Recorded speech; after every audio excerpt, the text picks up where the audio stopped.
Hey kids, you're listening to the internet's wettest podcast about video games, consoles, and pancakes. The SML Podcast.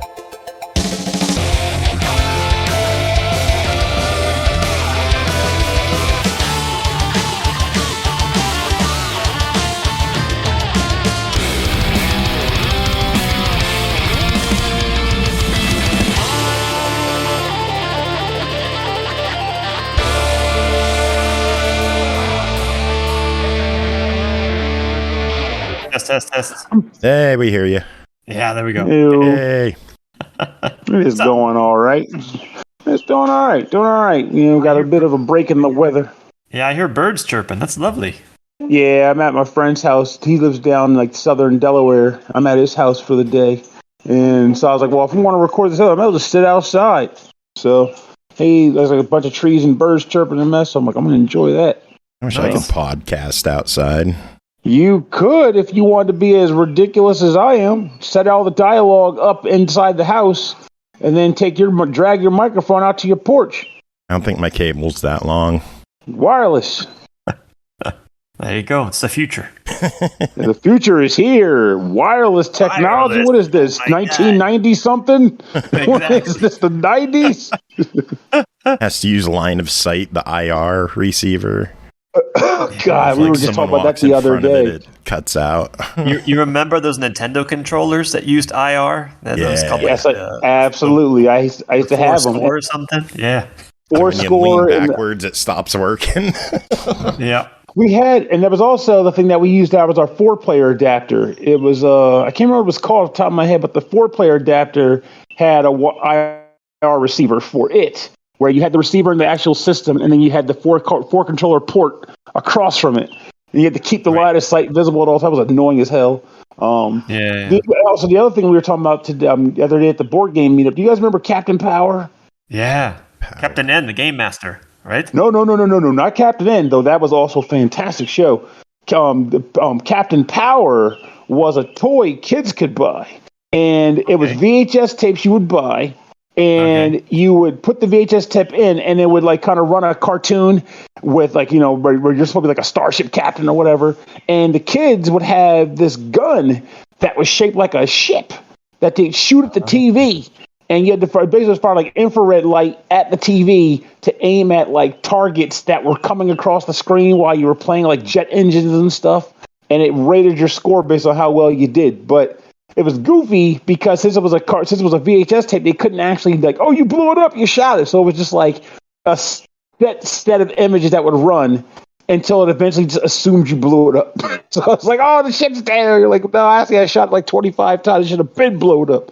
But that was like pointing the gun at your TV, though. That sounds like some kind of savvy marketing ploy by Sony to get people to buy more units or something. Like, Sony before Sony was ready to be Sony. It was like, yo, we're ready. It happened again. Got to buy a new one. Yeah. Damn it! Like I got took the wrong gun.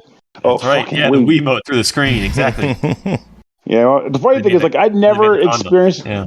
Like, I'd never experienced anything even close to that happening, but the fact that someone somewhere did make me paranoid. So I was like, no, if you're playing Wii Mouse, you would put that goddamn wrist strap on. But I'm not. This is my house. They had the Wii condom too, right? The silicone thing that goes around the Wiimote. I was daring. I went Wii strapless and condomless. It was just the Wii remote.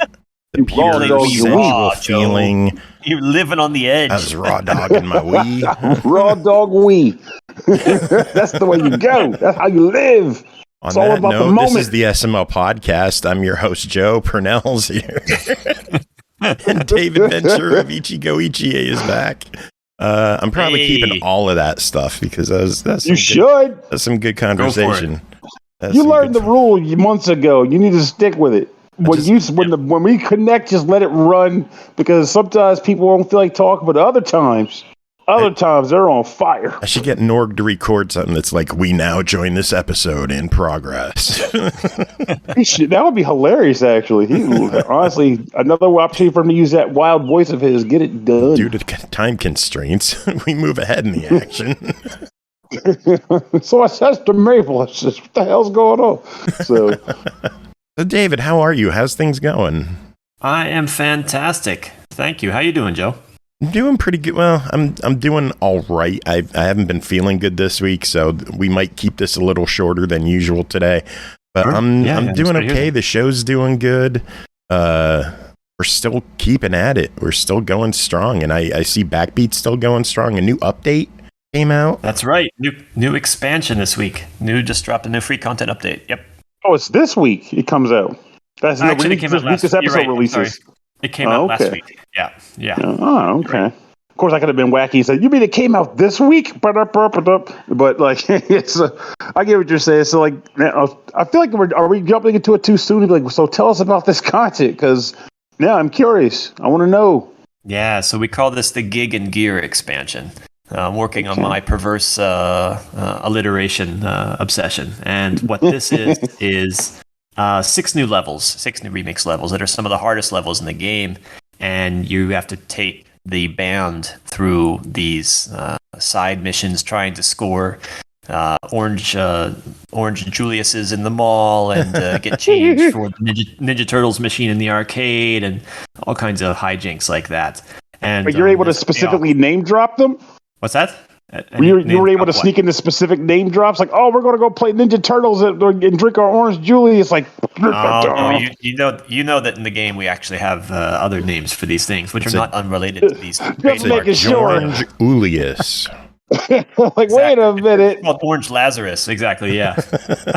That I remember. I was like, well, wait a minute. Like, you guys, like, for this expansion, we're in a weird parallel world. No, we have no branding. No branding. This is no Sneak King, unfortunately. No. But we've got these new levels, and we have a reward for clearing this new content. There's a new guitar pedal called an octaver, which takes the sound and fattens it up. And you can put it on any of the instruments, the sax, the keys, or the guitar, and just gives you one more way to trick out your music and make these new songs. We also added a 4x3 CRT mode. Speaking of old televisions, if you want to look at the game in a square aspect format and remember how much real estate you had back then.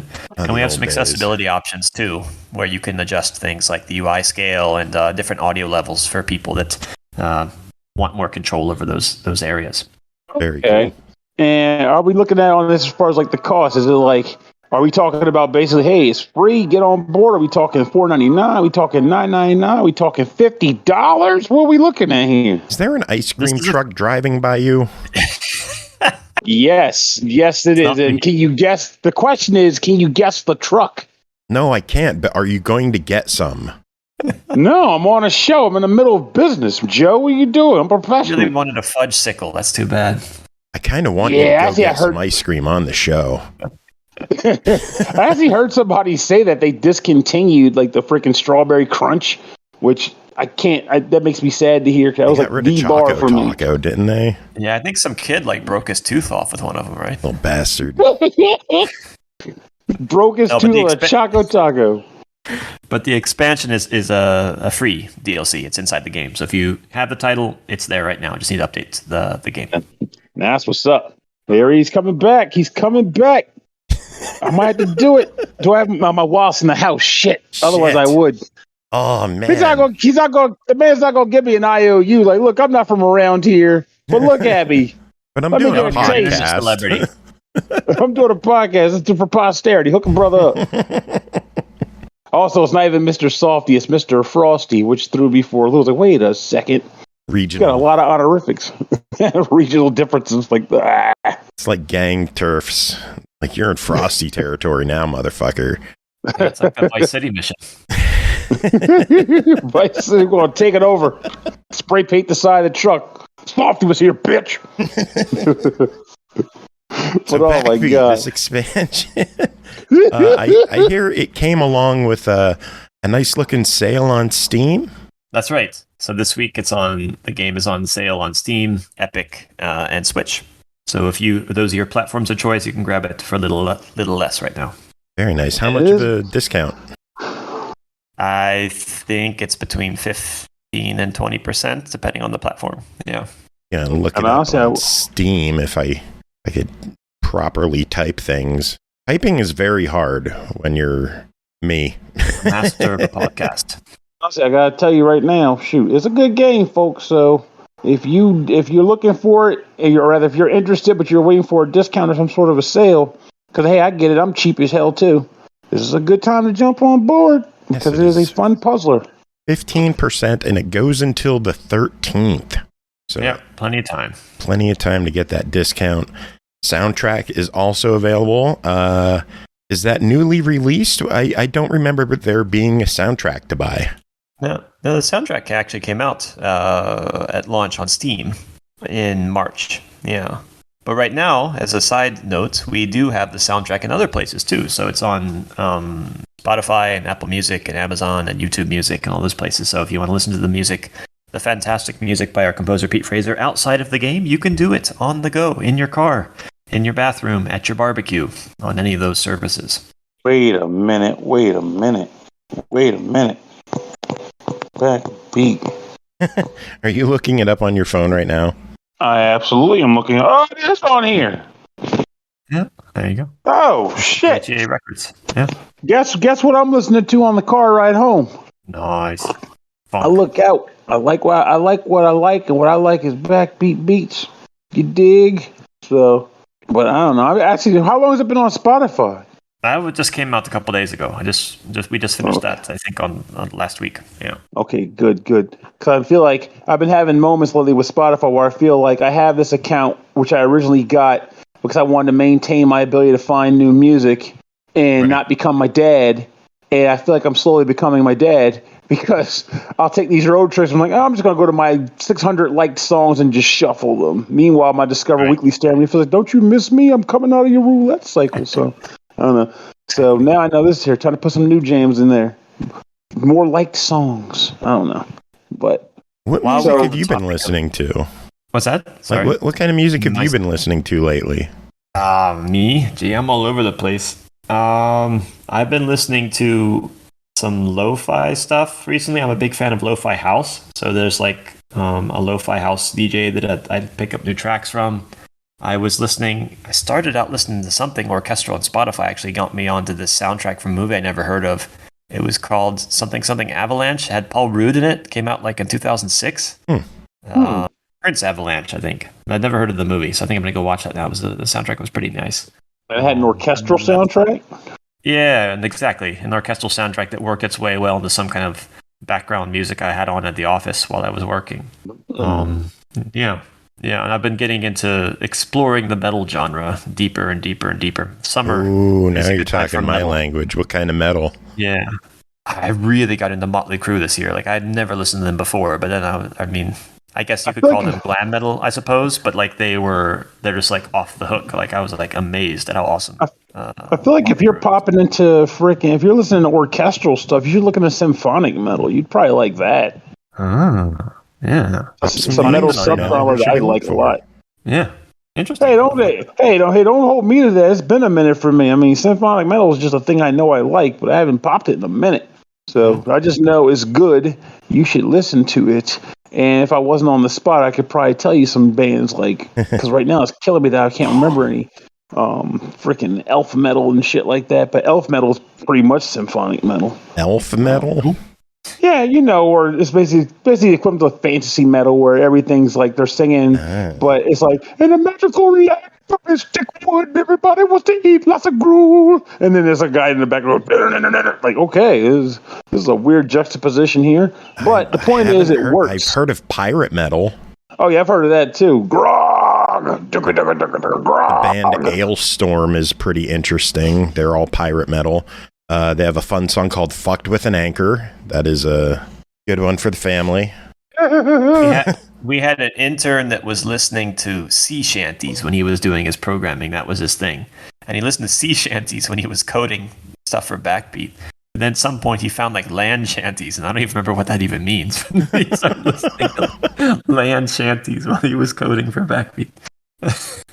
My lord. One suggestion I will give if you're looking to get into rock and metal style stuff, they kind of get laughed at times, but I think Linkin Park is definitely a good one, a good starter rock band for a lot of people.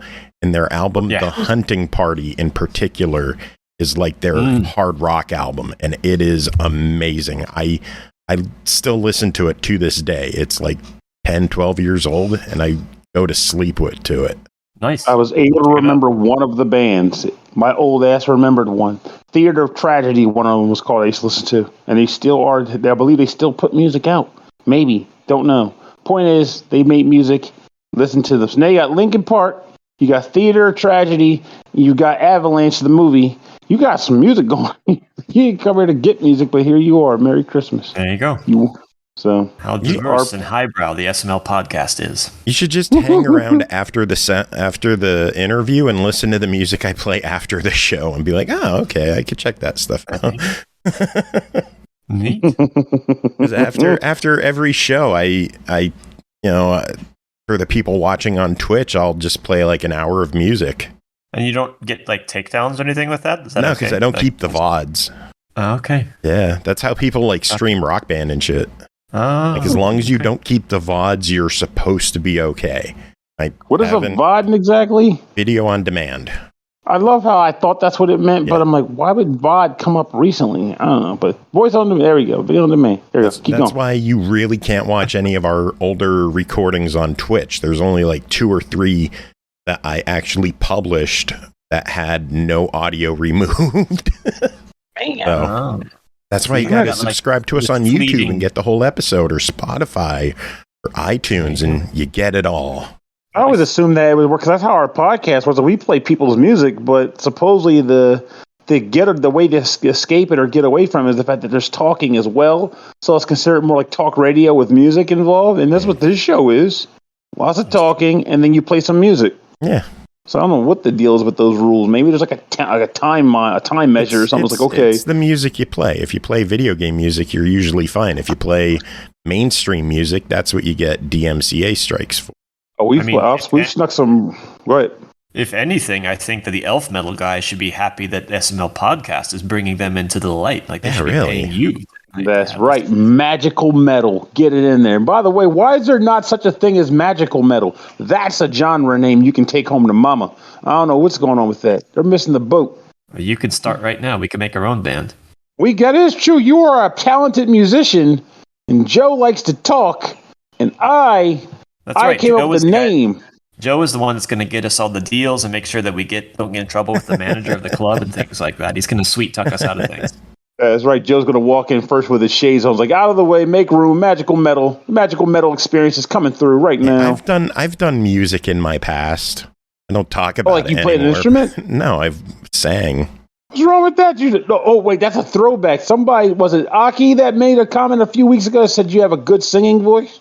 Yeah, and I don't believe her. Well, I mean, let's be realistic for a second. You literally just told us that you used to sing. Yeah, and somebody was apparently listening to it. So I think Aki is more accurate here. You're fine. If you don't trust it, all you got to do is record something anonymously and throw it to the winds and see who takes to it.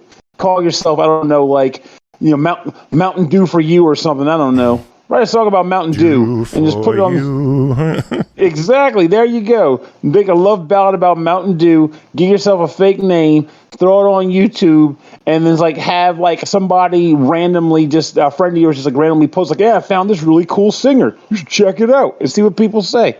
That's how you test your voice without letting people know it was you. We could be a boy band. 3 of us. We could get 1 or 2 more. We are boys. We could get 1 or 2 more. We could be the first boy band with a girl and get Aki involved. God knows she wouldn't want to sing.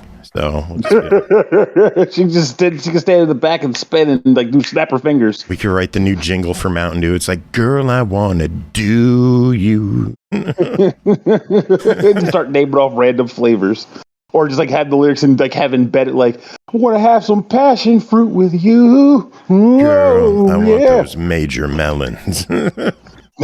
There it is. See, we're already on point. Major melon Mountain Dew. It's delicious, folks. Or what other thing? Go ahead. What did you get to say? No, I was going to say I'm just imagining what the label would look like. Because I'm the creative director, so I'm thinking about the label. We got to have a melon with this Sergeant Slaughter type hat on and these big aviator sunglasses. And it's a major melon, and there's 4 stars across the can. Major melon Mountain Dew. I got to tell you, dude, this is a perfect scenario here because this goes very well with my Mountain Dew cinematic universe idea too. So the Mountain Dew cinematic giving universe. up on that dream. I have not. It's the real. I brought up on the show before too. David, if It you're was on the looking show. at the stream, we were talking about this last time. Yes, it's such a good idea, man. It would work. So now you have that. You have a band who every song can be named after one flavor of Mountain Dew until you run out, which we won't because Mountain Dew keeps releasing like 3 flavors a month. So we're on cover for that. We'll never run out of ideas. It'll be perfect. Ready. Isn't there like some drinking game you play in college where everyone has different drinks and you start pouring your drink into this bucket in the middle, and the last person that draws a king has to drink all of it, right? Yeah, it was a king cup. I played it one time. Yeah. This was back before I was really into drinking at all. And we were all playing, and people were, come on, we want to play. I was like, okay, fine, I'll play the game. So, of course, we're doing all the pours and shit. And one of the prime candidates to want to play the game, when she ended up doing the thing where she had to drink the full swill cup, she started crying. Like, this was your idea. And now you're sobbing because you got to drink the swill. I'm tired. Give me the damn cup. And I just threw it back like it was nothing. People are like, are you okay? I'm like, it's freaking liquid. We've been drinking all night. It's all alcohol. Oh, and that one guy's soda. Whatever. Who cares? Let's go. But like, and that's why I became known as the guy that has like a I know. So it can't be any worse than what Ale Sean made for a shot contest. I'll just. What was this a shot as in one he was supposed to taste good or just like weird drinks in general? I think you've heard this one, Pernell, but at MagFest we used to have Oni Moo shots, a shot competition, and the first year we did it. The first round, I was a judge, someone else, and then John St. John, the voice of Duke Nukem. He was a judge. Right. And we got the first round of shots. I don't remember what 2 of them were, but the third one will remain in my memory forever. It was our friend Sean Stone, guitar player extraordinaire, asshole extraordinaire. He made the fire-breathing Russian, which is bottom shelf vodka. Intentionally, it was meant to be? The shittiest of the shit vodka you could, mixed with Chipotle sauce.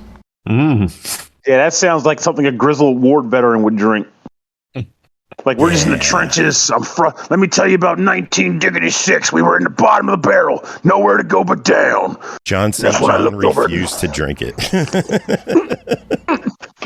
I'm thrown off, though, because I was expecting the shots to be, which admittedly, now that you got me thinking about it, this would be a hilarious game. If I thought the shots were supposed to be beverages that taste good, and you're voting for the best one. Sean's just an asshole. Liked it. But then that's another interesting idea for a game where the actual idea is Oni Moo shots, where the goal is to pour disgusting shots and see what team buckles first. You want to know what the winner was? What? Banana nectar and coconut rum. But that actually sounds really good. It's amazing, and I created it. It's called the Donkey Kong Country. Now, David, come on, you back me up on this here. Can you imagine an event where people did this, where they just had teams of 3, and the goal was to see who could outlast the other team drinking disgusting shots, with the only rule being the ingredients to the shots have to be things you would drink in a normal scenario, like things that you could see working in other drinks. Just now you're making them gross. So you would be like, well, we took this cleaning solution that's not toxic. We poured it in. Like, no, you don't drink that. But if you do drink, for example, you would drink Chipotle with like a dip stuff in it, but technically some people will drink the back of what's left over or whatever. So that counts. You could put Chipotle in something. What's the other thing? Vodka would count. They're both drinkable things that you would eat in normal circumstances. Now it's a shot. I like that you're focused on this fire-breathing Russian shot, which was, again, because it's such a cool idea. You put it on top of food. Was meant to troll all of us in the contest. Yeah, but that birthed a new idea. And then the final sudden death round, not only do you have to pour drinks that are supposed to disgust the other person, but beforehand, or rather after the fact, if it disgusts them, you have to then drink it yourself. You have to be able to prove that you can stand up to your own beverage that your opponent could not. And that would be how you win the game. Oh, God, I'd be all over that shit. That would be a lot of disgusting fun. Yeah, that was one of our rules, is you had to do the shot as well. And Sean didn't care. Because that's how a man wins a game. That's a winning move. Oh no, he lost. He was last place. But Did he lose? He won because from what I'm hearing, from what I'm hearing, he won. No, I won. We went over this. I won with the Donkey Kong Country. What I'm saying is he watched you all drink it, and that was the reward, was him watching you drink victory. It. Exactly. And that's what it's all about. Hey, drink this beverage I made. It's a game. You got to do it. I don't want to. Yeah, you do. Speaking of cheap vodka, David, one of the questions that you proposed that we chat about during this episode is pricing on indie games. And what do you think is a good price? What did you want to say on this matter? What are your thoughts on this? Well, I have my thoughts, but I kind of wanted to hear what you guys would say first without, me tainting. I personally think... What kind of pricing model and what price point works for you? I respect that. I think, in general, I think $15 is a good price for a game. 20 on the higher side. It depends on what the game is, because if it's just like a little platformer, I wouldn't expect to pay more than 10. If it's an RPG, I could see paying up to 40 or 50. Right. And that's not including bigger name companies like a Square game. That's obviously, I wouldn't expect to pay 40. I don't think I'd ever pay $40 for a Square game. They don't price them that cheap. I'll follow up on that with you. That because you think that the number of hours of gameplay is proportional to the price then? Is that what you're trying to suggest? I think it's something that has to be considered, but playtime isn't a make or break thing for me. If I could beat a game in 5 hours and it was $20, that was $4 an hour, and I think it was worth my time. All right. I'm going to counter a little bit of those things, actually, because I want this to be a back and forth, because I don't want to just be like, here's mine, and we're done. So, good night, everybody. Thank you for listening. David, thank you so much for your time. Yabba dabba don't. So, I would say quite the opposite in this respect, in that people generally, I feel like it started with the Xbox Live Marketplace when they had that really cool store with hey, here's a bunch of quick hits. But I feel like we've let the indie term get tainted to just mean cheap half the time, which means that if anything, I feel like a lot of times when people price their indies really low, it's not necessarily that it's going to give me a bad impression or that it's going to be a bad game, rather, but it gives you a general bad impression that they don't value their game to be higher, right? So what that means to me is that I like my things cheap. Let's not front. I'm a cheap bastard. But an indie game is as good as the product and what you believe the product to be worth. So if you put the time in, you put the work in, and you believe the quality of your game is worth $25, then your goal is to produce the game and then convince people your game is worth that value. Flat out. Right. So that's also a large part of why sometimes reviews exist, in that sense, where it's you'll see a game and go, they're selling that Toho game for $30. I don't know how I feel about that. So then all of a sudden it's so what do these guys think about it? And they'll be like, well, this game is a lot of fun. I got my time out of it. I don't feel like this was a cheap knockoff at all. I was like, okay, maybe I will give it a try for $30. Because contrary to that point, a lot of AAA publishers will release games at full price because they believe that people believe that their games are worth that, just because the name that's in the lower right corner of the box. When the truth is, they're producing cheap knockoff titles too to get money in the door. So really, and also I'll go further on that. I'm not calling them knockoffs or cheap products per se, but a lot of Idea Factory games, which I myself play, they reuse assets constantly. They don't really tax the hardware. And a number of other factors, and they'll drop $50, $60, $70 for their game sometimes. More so 50 to 60. Talk about the Chemco games. Oh God, that's basically reuse assets. Yeah, but they reuse assets constantly. They only charge $15 for their games, so I can't. Not Chemco. I'm still on Idea Factory in that case. I was mentioning Chemco. Idea Factory, yeah. You already know how I feel about the Chemco games in general. but Idea Factory, they'll charge $40 to $50 for reused assets, games that don't push the envelope in any way, shape, or form. To the point where I'm like, so why do they do it? And the reason is because they believe they can, and people will pay for it, flat out. So that's my general take on the pricing of an indie game. It's what you put into it as a developer and what you think your product is worth, with the means of knowing that you have to convince people your game is worth that much through marketing or reviews or just people taking a chance on it. Yeah. So what is your take? Now we gave you some good buzz. Now we want to hear. Yeah, I think... Oh, one last thing I want to mention. I forgot. One last part. In regards to Joe's mentioning of time to hour ratio. Now, obviously, that is a valid thing to utilize in regards to how you value the spending of your money and the like. But we also live in an age where a lot of our entertainment that we spend money on costs a lot for a short period of time. And the reason, like movies, dining out sometimes, the reason why people are willing to pay that kind of money, or even just going to an event like a freaking museum or aquarium. The point is, people spend the money knowing they won't get but so long because they just want the overall experience. So if I play a game like, I don't know, like a Medal of Medan or something like that, where it's like, you're probably going to beat this game in like 4 hours or so, and we're charging you $50 because we made sure that we gave you a very beautiful environment. We made the dialogue pop. We want you to feel like you came out of this as you played an interactive horror movie. So we don't expect you to play it a long time, but we want you to come away and going, you had a great interactive horror movie experience. So in that turn, because the game is short, is it not worth $50 when a normal movie could cost you 15 to 20? I mean, I feel like it's valid. I mean, they're one of many factors. It's the hard part of doing reviews is having to take all those factors together. I mean, I'm still used to the early days of Xbox 360 when all the games were $4.99.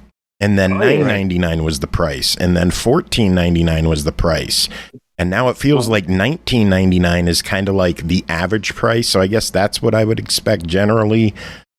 I hope it's $14.99, but $19.99 seems like the general average starting price for indies anymore. And I miss the older days when things were cheaper. Let's be real. That's all of us. Who doesn't want cheaper things? You know.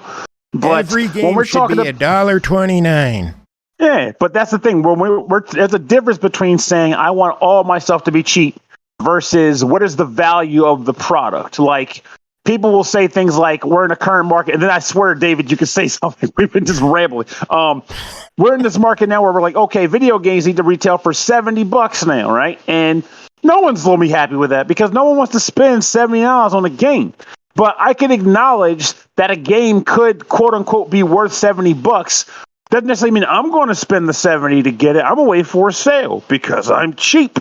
But that doesn't necessarily mean the game isn't worth $70 and that by releasing it at a flat $70 to start, people won't drop money on it because the game has that value, right? So, and now stop, I swear. Okay. I think there's lots of angles to the problem. Obviously, there's what we need to do as companies to stay financially viable.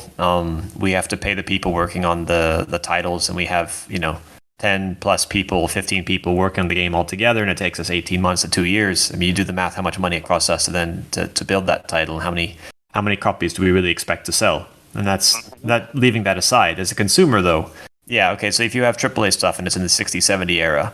I think indie is a term which is kind of like, it doesn't really mean anything anymore because it could be that one guy in his mom's basement that makes a really fun game that you play for 4 hours or something and then it's done. And that's, $1.99 or $4.99.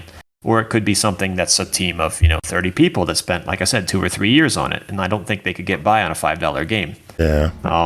So if you think back about things getting more expensive, I don't remember off the top of my head, but if you talk about Guitar Man Lives, for example, we made that in 2005, 2006 for PSP. Yeah, I think it was like $40 then. It was. I thought it was $29.99 when it came out. Or maybe I can see it being $40 though too. America gets things cheap. America usually has a lower price than the rest of the world. So like the equivalent in yen or euros. So maybe it was $30 when it came out then. But although my memory sucks, so it could have been $40. So yeah, but let's say $30 then. 18 years ago, and then if I try to sell a game now as an indie studio for $30, that's like me ignoring inflation completely, right? I'm not saying that what I'm producing now is at the same scale of Guitar Man, but if you were paying $30 for an indie game that had a new kind of design concept and a really wacky story and something you hadn't played in other games, I would like to believe that that's worth half the price of a AAA game. But I totally understand that as a connoisseur, as somebody who buys lots of games, you can't. If you buy one game for $30, then that's 2 games for $15 you could have had, Now that everything is on digital and almost all the sales are digital, People just wait for the sales, and they come, and people know they're coming. You know, what's the Steam Summer Sale is on right now, and the number of copies that we sell not on sale is like doesn't exist. So basically, even if the game costs $30, I'm probably selling it to you on sale at 20 something, and then Steam is taking 30% of that. You know, so when it's all left and done, maybe I get $10 on the game. So now I'm almost positive some companies actually flex that intentionally too. Like they know the money comes mostly from the sales, so they will price it at a high value, knowing that there are obviously always the day one adopters. Like I just want to buy the new shit, so they'll buy it. Yeah. But they know the real SteamRoll is going to come in when they go on sale. But the sale price is the actual price they were hoping to sell it for initially. So now it's like we're getting our actual money, but it looks like a sale. Yeah. And then you have those people like on the Switch that'll do a game listed at $19.99 and then release it for 99 cents. Yeah. Or like the 90% off sale or whatever. Yeah. What's the end game there? Do they even possible? Do they believe in their $20 game, or do they believe that their game is a $1 game and they're just hoping that being cheap is going to draw that many sales? Yeah, and it does sometimes. And that because what the thing is, once you end up in those like top 50 sales charts, then you get a lot more eyeballs on the game. And that lifts you up, because otherwise nobody would know your game exists if you weren't in those charts. If you're in those charts, then that gives you a huge advantage over everybody else. Yeah. I feel like we had this chat with you, exactly. Yeah, like I'm almost positive we had to chat with you. We're speaking cyclically. I'm sorry, but anyway, the thing that I want to rerun, son of a bitch. Yeah, but like this developer still hasn't figured out how to price a game. God, what kind of game company is he running? No, he's asking us the same thing for advice. No, I'm just saying. I recall having this conversation specifically tailored to like developers that learn to game the eShop rankings, and I feel like you were on it. Yeah. But anyway, the thing that I wanted to dig into here, though, is what do you think about freemium games? What if I made an indie game that was freemium, that you got to have for free, and then you paid to get the levels? If I took Backbeat, and right now I have the demo and the full game as two separate things in Steam. They're on the same Steam page. But if there was only one game, and you all got it, downloaded it, and you got to play through 5 levels, and then I said, hey, do you want to play 5 more? It's $2. And then you play through those. Hey, you want to play 5 more? It's $2. What do you think about that? Do you feel like you're getting cheated then? I literally just had this conversation 2 hours ago. To be funny enough to say that, I just had this conversation 2 hours ago. My stance is I want to buy something and be done with it. So I know not everyone's like that, but what I see being a thing is you can be like, hey, basically the equivalent of a demo. Where it's like, hey, either here's the game, boot it up, you play like 2 stages, you go, did you like the game? You can buy 5 more levels for X price, or if you are confident, you just pay for the whole game for a flat cost. Like, I'm going to buy the flat cost and be done with it. Because I'd rather just say I have the game, I can play as much as I want, rather than be like, well, how long do I have to go before I have to buy again, or just piecemeal a bit. So, I'm a flat-out coster. So let me understand. Are you saying it's okay then if I give you a free game, and then after X number of levels, I say, okay, buy everything now for once? Are you okay with that, or is that still feel? As long as I go in knowing that's going to happen. Like I don't want it to be like for example, some games will straight up say free. Like if you go to the eShop, it will say free, which it needs to because you're getting it for free. But in the text, they mention nothing about, try the game out for 5 levels, and then if you like it, go further or something like that. Because I feel like that's a fair product. I mean, it's an embedded demo is what it is. I think it just takes us back to those early 360 days where every game was forced to have a playable demo. And once you bought the game, whether in the game or whatever, all your progress would usually carry over because it was just you had the game. You weren't playing a separate time demo or a separate demo build of a game. You had the whole game already. You were just buying an unlock key for the rest of it. I think remind me, I have Arkido right now sitting at home, and I can never buy Arkido Jump in full because I never flunked the cash devil. I was like, I have Arkido. Played 5 levels. Like, you want to buy the game? Yes, I do. Well, you can't. Wish I could. I think that's a great way to do things. Square's been doing that a lot with their RPGs, where they'll put out a demo, like a 5-hour demo, and then once you buy the game, your progress carries over. I love that. I think that's a great way to do a demo, a great way to entice customers, because if you have a good product, people will pay for it. That's how I feel. Well, What about an asterisk. What about episodic stuff though? What about Life is Strange or the Telltale stuff or Don't Mod? I mean, speaking. Good. I was going to say, I play them, but I usually don't mess with them until they're all done. I mean, something No Pulse in chat is saying, what about a sliding scale pricing where you could buy a game for $5, and if you get more enjoyment, you could bump up your purchase price? I know a lot of companies are putting out like supporter DLC packs with like an extra skin or a hat or something there. Basically, is hey, you enjoy our game. Thank you if you want to support us more. No Pulse is saying that they have purchased games on multiple systems specifically to support devs. I've done that before. Me, I'm too cheap. I've come, the closest I've come to that is when there was that period when people go, they just ported this game, and if you so support by buying it, they might release a sequel finally. And it's like, no, they won't. They're just going to sell it, and if they got time, they got time. Episodic content. My take on that is, as my time with The Walking Dead when they were releasing that through Telltale, I am fine with that because the idea at the time was, hey, we are releasing a story like a TV show, and rather than make you wait for the full game to come out, you're welcome to just play it as we release it and experience it. And obviously, if you decide you don't like it after the first episode or whatever, you're not going to buy the other episodes because you're technically already done. You got your fill. But if you do like it, you're going to go, man, I can't wait for quote-unquote season 2 to come out, and I can jump on board and get down with that. So with Walking Dead, that's exactly what I did. I bought the first episode. I played through it. I was excited about it, and I was chomping at the bit waiting for new episodes. And when each one came out, I was a day one buyer. Did it end up coming to being more than the cost of a normal game? I don't remember because I don't remember what the pricing was. But I can tell you in that moment, I probably wouldn't have cared because I was having fun buying each episode and playing them. So I feel like if done right, episodic content works just fine. The thing is, too many do it wrong. One in particular that I keep in mind is a game called Blues and Bullets. They released 2 of 5 episodes and then shut down.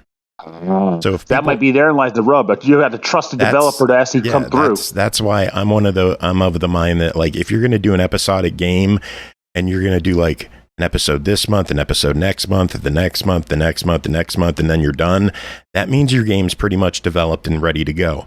If you're going to do an episode in March and then an episode in December, that means you're selling one to fund the next potentially. And I can't support something like that as easily unless the developer is showing enough reason for me to invest in them and trust that they're going to complete that story, because I've been burned. Yeah, I got you. Yeah, in that sense, I appreciate the wait till it's done and then look at it. I think one thing that kind of caught me off guard is that I'd never played an episodic game before, and then I think Life is Strange was on, what do you call it, that PlayStation monthly thing where you can download the game for free now. PS Plus. You know, well, I don't have PS Plus, but like as just for PSN, if you're like a PlayStation owner or something, sometimes they had free games. And I downloaded like The Witness, and I got this, and I got Life is Strange, started playing it. I'm like, oh, I got Life is Strange, I've heard good things about this. And I played it, and it was just episode 1. And I didn't realize that it was actually like a 5 or 6 part thing. And again, I shouldn't feel cheated because I didn't pay anything for it, but it felt weird because I thought I had gotten Life is Strange, and I was like, yay, I got the game. And then I played through the first episode, and it's like, that's it. Now you got to pay for the next 4 or 5 episodes. And I was like, oh, what?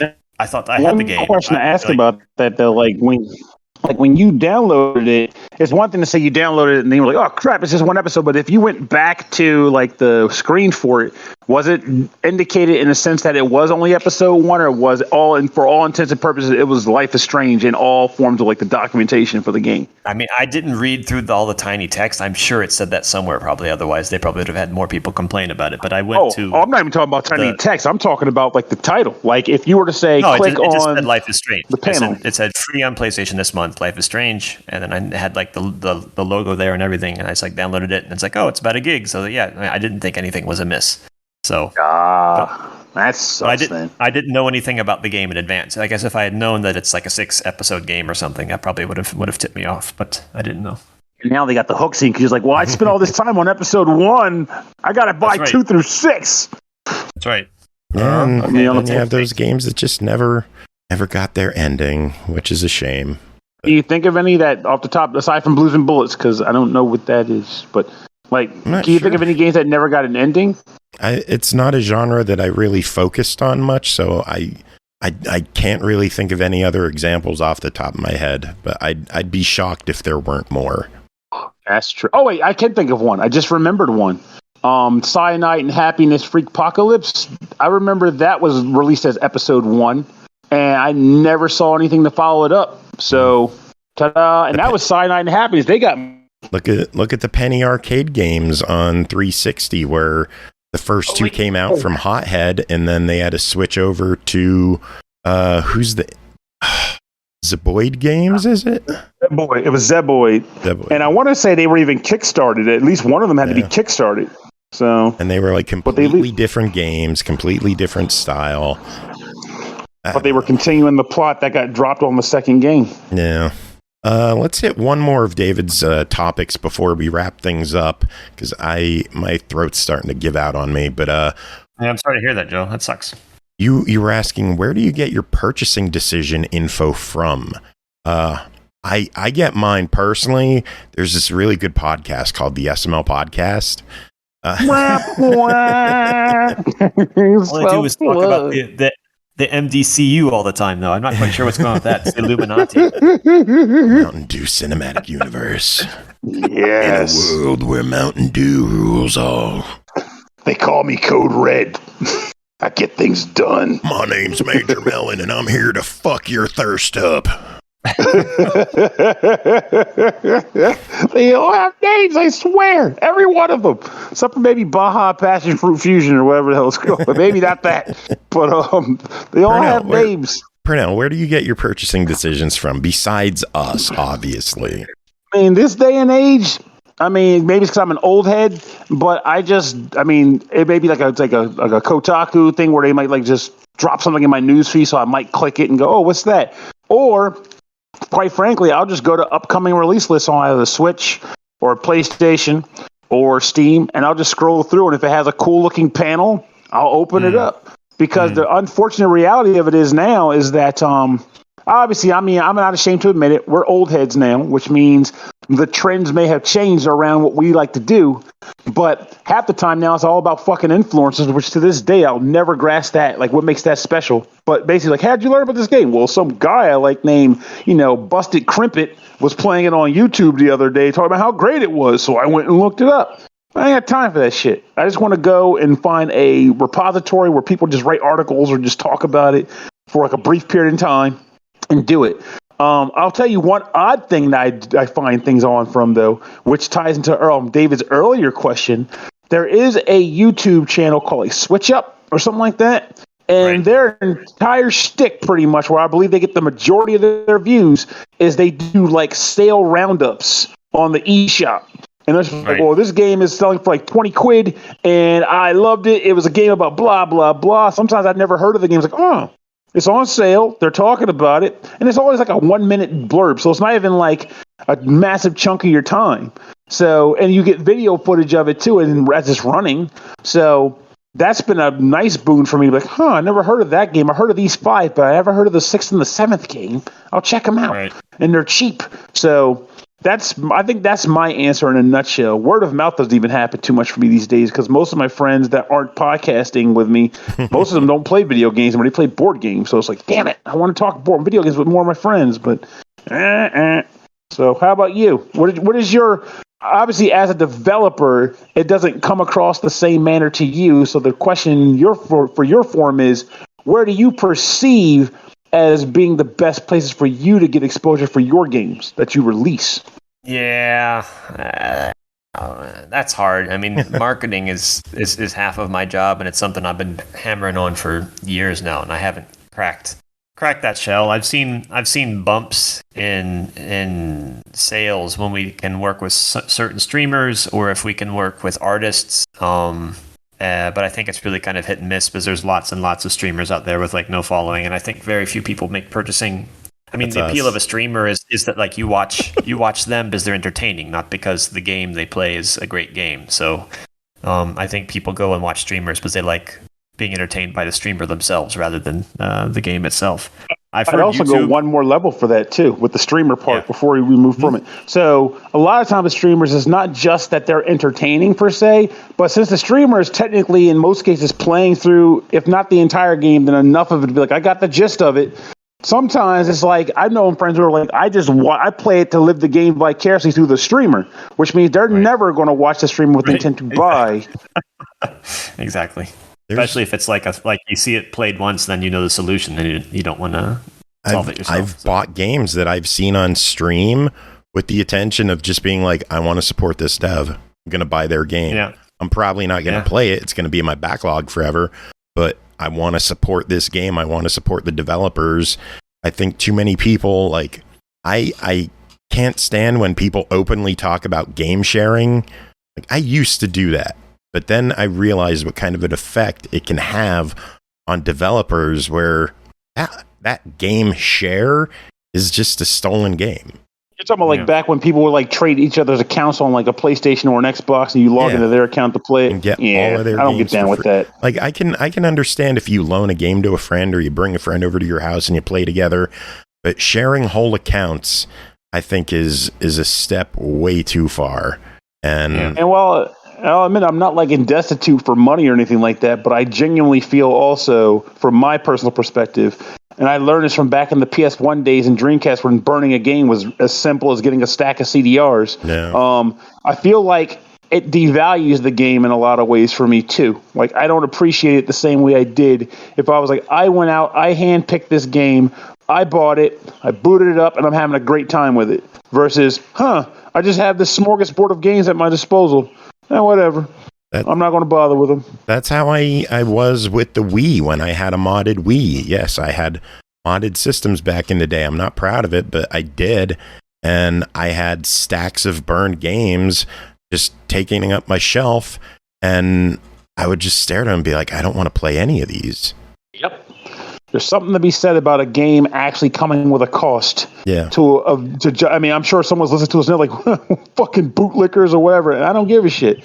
It's a fact. The fact of the matter is sometimes the cost factors into the enjoyment of the product. Same reason why you got people back in the day of like the console wars, back when they were actually console wars, where people would like get a game from their parents for Christmas.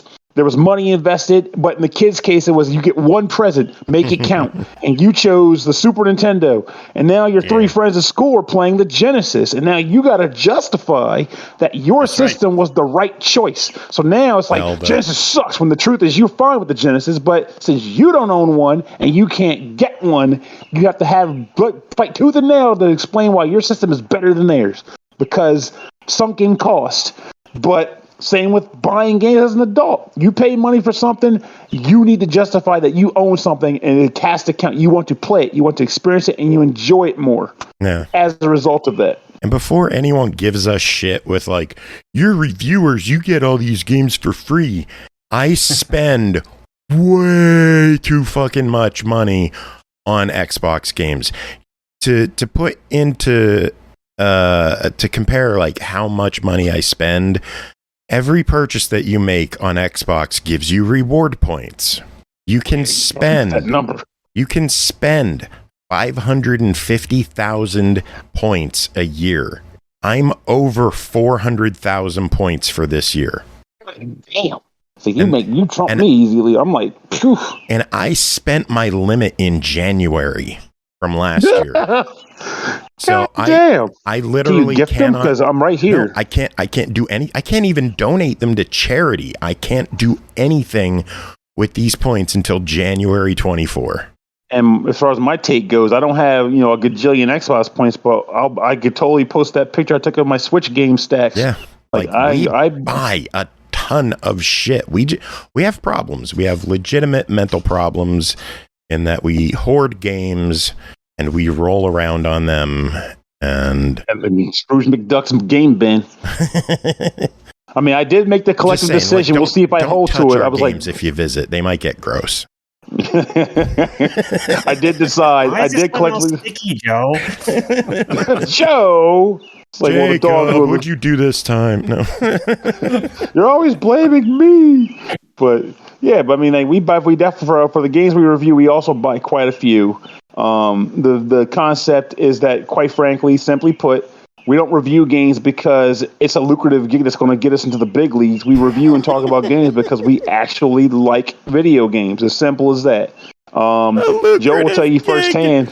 10 years, it's not 10 years, and I still get like 20 views an episode. And there's no way in hell I'm doing this for. Like, I do this because I love it. I love talking with people about games. I'm not doing this for the financial rewards because there are none.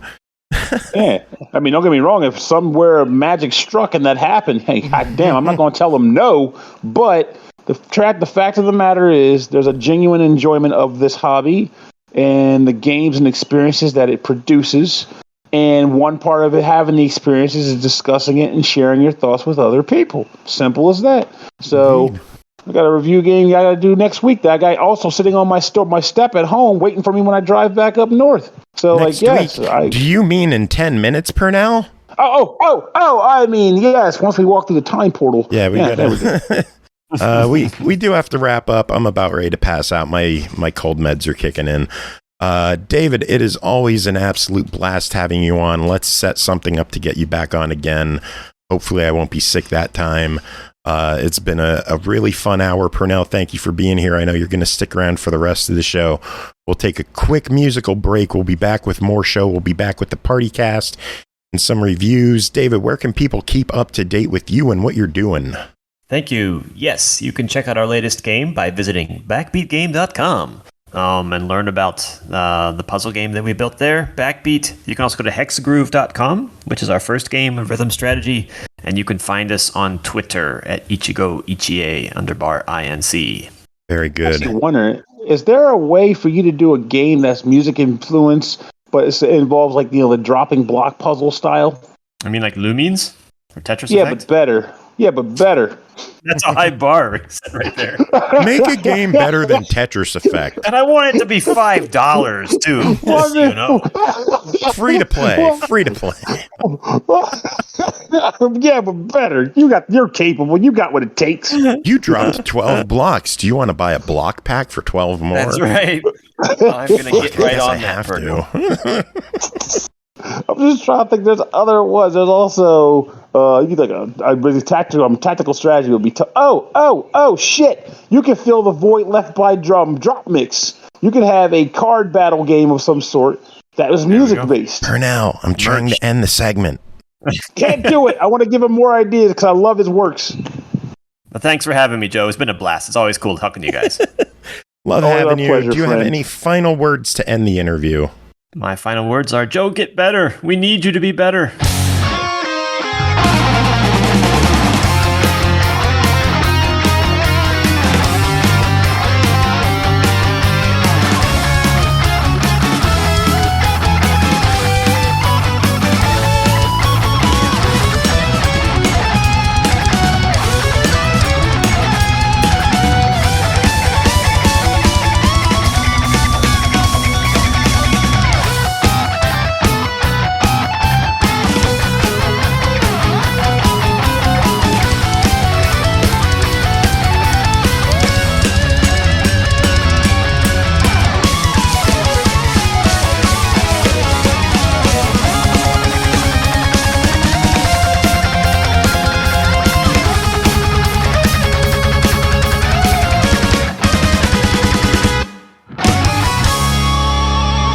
Welcome back, everyone. Thanks for sticking around. Another huge thanks to Dave Ventura for coming on, chatting with us.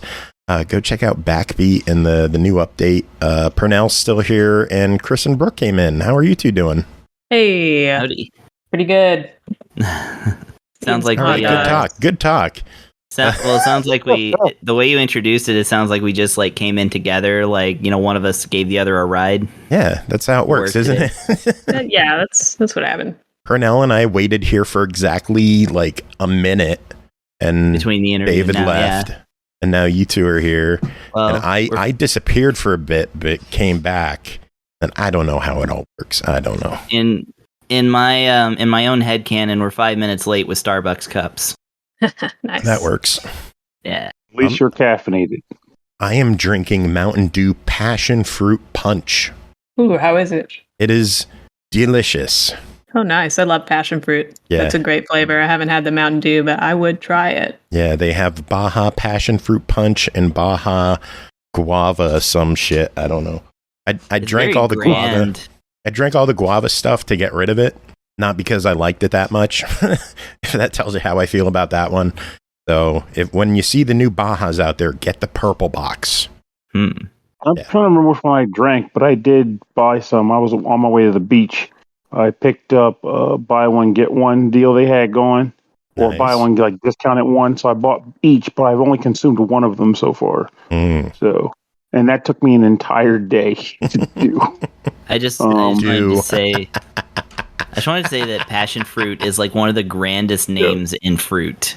This fruit represents passion. It is a pretty good name. Yeah. I have no idea what you're talking about. Well, like, you got an orange, right? It's orange. Just eat the damn oranges. Oh, there's a Simpsons thing. You got like a, Apple you got sound like a nerdy. strawberry.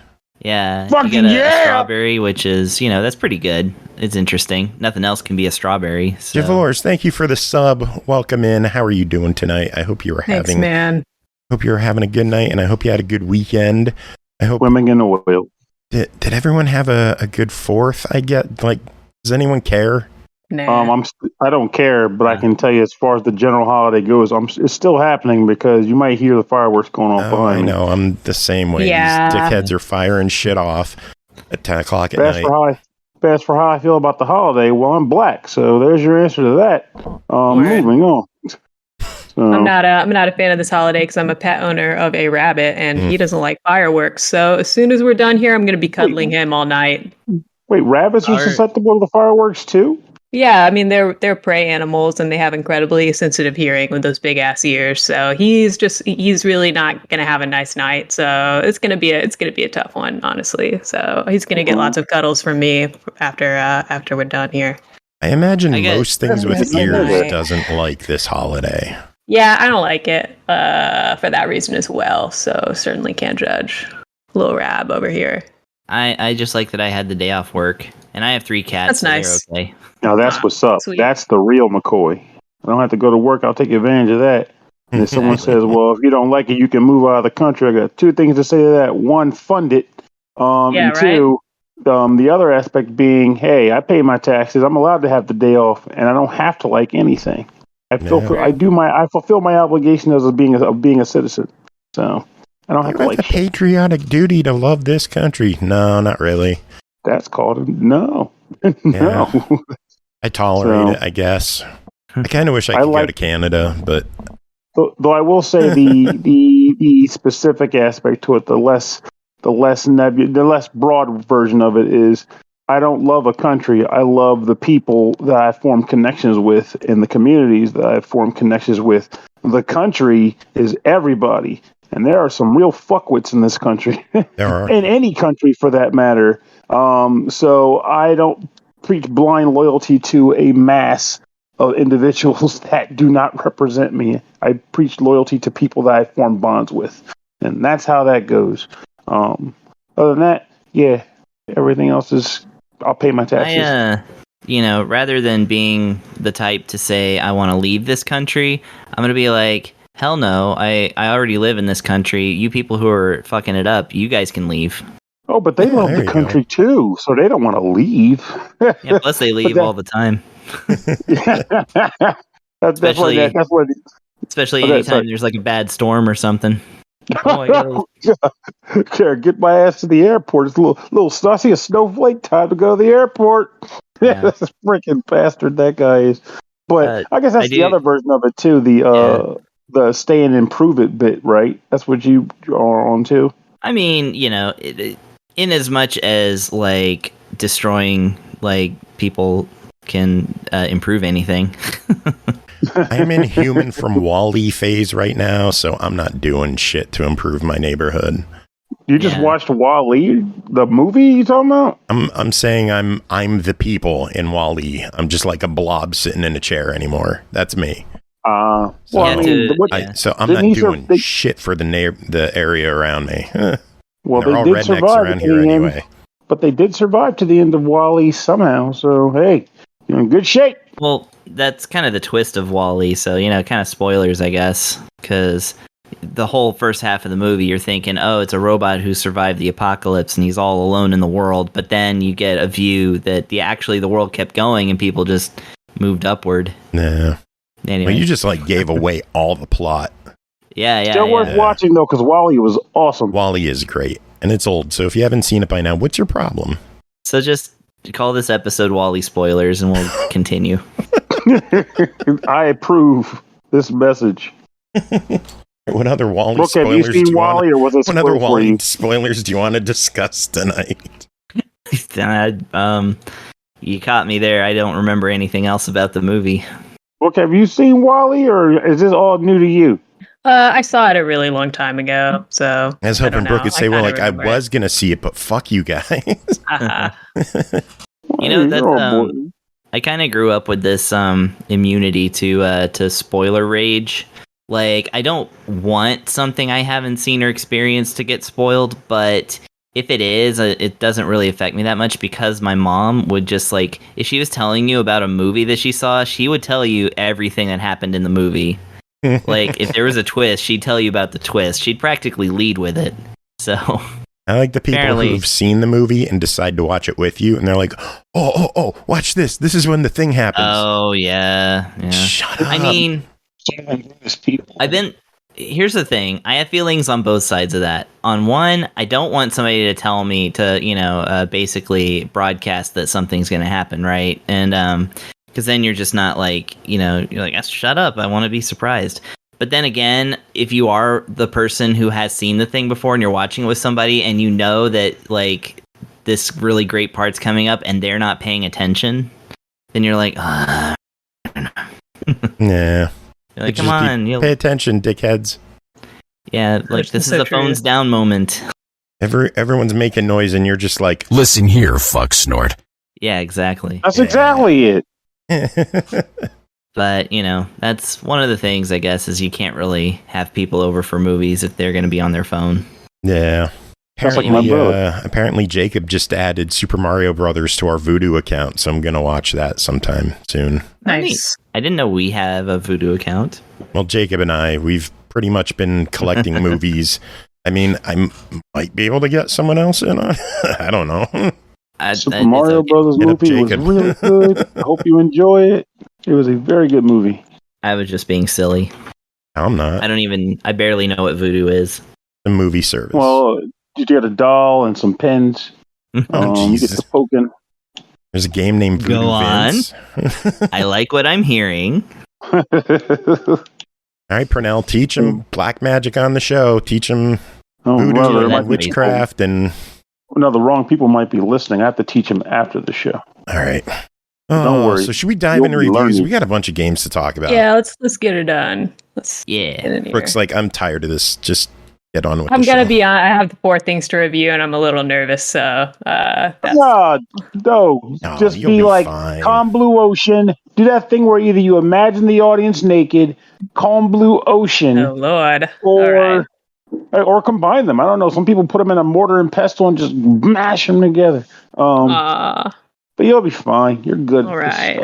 Well, now that I've said that I'm nervous out loud, that's not going to make it more awkward for everybody or anything. So I guess. Cool. I have extensive notes written as always, so I'll be fine. And Aki says, I'm in the audience, Brooke, just as a reminder. Oh my God, LOL. That's actually pretty funny. I got to hand it that. Aki for that one. All right. Well, first game to get to tonight is Charade Maniacs, developed by Idea Factory, published by Idea Factory International, released June 27th on the Switch for $49.99. A mysterious figure abducts Hayori Sena, transporting her to a strange world with 9 other abductees and welcomes them to a world called Arcadia. Everyone must act out dramas for a chance to escape, all while avoiding the trappings of a traitor. Brooke, what is going on in Charade Maniacs, and how badly did I butcher that name? Ooh, no, you did. You actually did great with that. Perfect. A+ job. Yeah. So 2 weeks ago, y'all joined me for a review of Jack Jean, a visual novel otome game where you are a student surrounded by attractive love interests you can date as you're acting out a series of basically plays and performances because you're an actor. At first glance, especially if you are my boyfriend, Carrie, you might say, isn't this the same damn game you were playing before? But as Joe's intro here implies, that is where the similarities end between that game and this one. In Charade Maniacs, which is a sci-fi mystery with psychological horror elements instead of a relatively wholesome kind of slice-of-life, school-life drama like Jack Jean, it is the year 2138. You're acting out in plays and performances all right, but it's not because you want to, it's because of terrorism. In the universe of Charade Maniacs, just like in our present time, humanity went to the moon for the first time many years ago. But in this universe, we didn't stop the moon. We built a powerful space and research station on the moon, and we undertook an installment of what's called the Morpheus Project, which was basically a second moon built by man to serve as a giant satellite and to also store and manage all of Earth's data. Whatever that means, because we don't entirely explain that. But it's pretty cool. Had this project been completed, humanity would have had less crime, less sickness due to futuristic sci-fi medical advancement goodness, and the world would just basically be a safer place. Your teacher is explaining this to you in class one day. But you, our main character, have heard this story before. It's history. It unfortunately ends in the knowledge that about 30 years ago in this timeline, a horrible accident happened that destroyed the station on the moon, the second moon/satellite thing, and all the people who were on both. The project was discontinued. I gotta take a break there to talk about how this game opens up before we're in class getting this history lesson. Your family's robot dog, which is a thing in the future where we are in this game, has just died. Within 4 lines of the game opening up, I am reading and I just start crying because I love my pet very, very much. And as soon as the game begins, you got a cute little puppy that looks just like my pet rabbit, and he has passed away, and this sad music is playing, and you're comforting your younger siblings, being like, hey guys, you know, we lost a member of our family today. This robot doesn't work anymore, but it's okay. So I have to give this game, Otome games frequently make you cry. I got to give this game an award for being a funny game, but for making me cry quicker than any game ever, like within 4 lines of this game. And I just got to give it. for quickest tears goes to... Dude, I started bawling, and then I held the rabbit super tight. But yeah, anyway, there's a reason I've shared this. Now that I've shared this back to school, now we're leaving school. We're walking home with our childhood friend Tomose, and we're sad because our fucking dog just died. Tomose is an asshole, and he is like, don't be sad, it's just a robot. And you're like, well, he was a member of my family. You don't know because you suck, so shut up.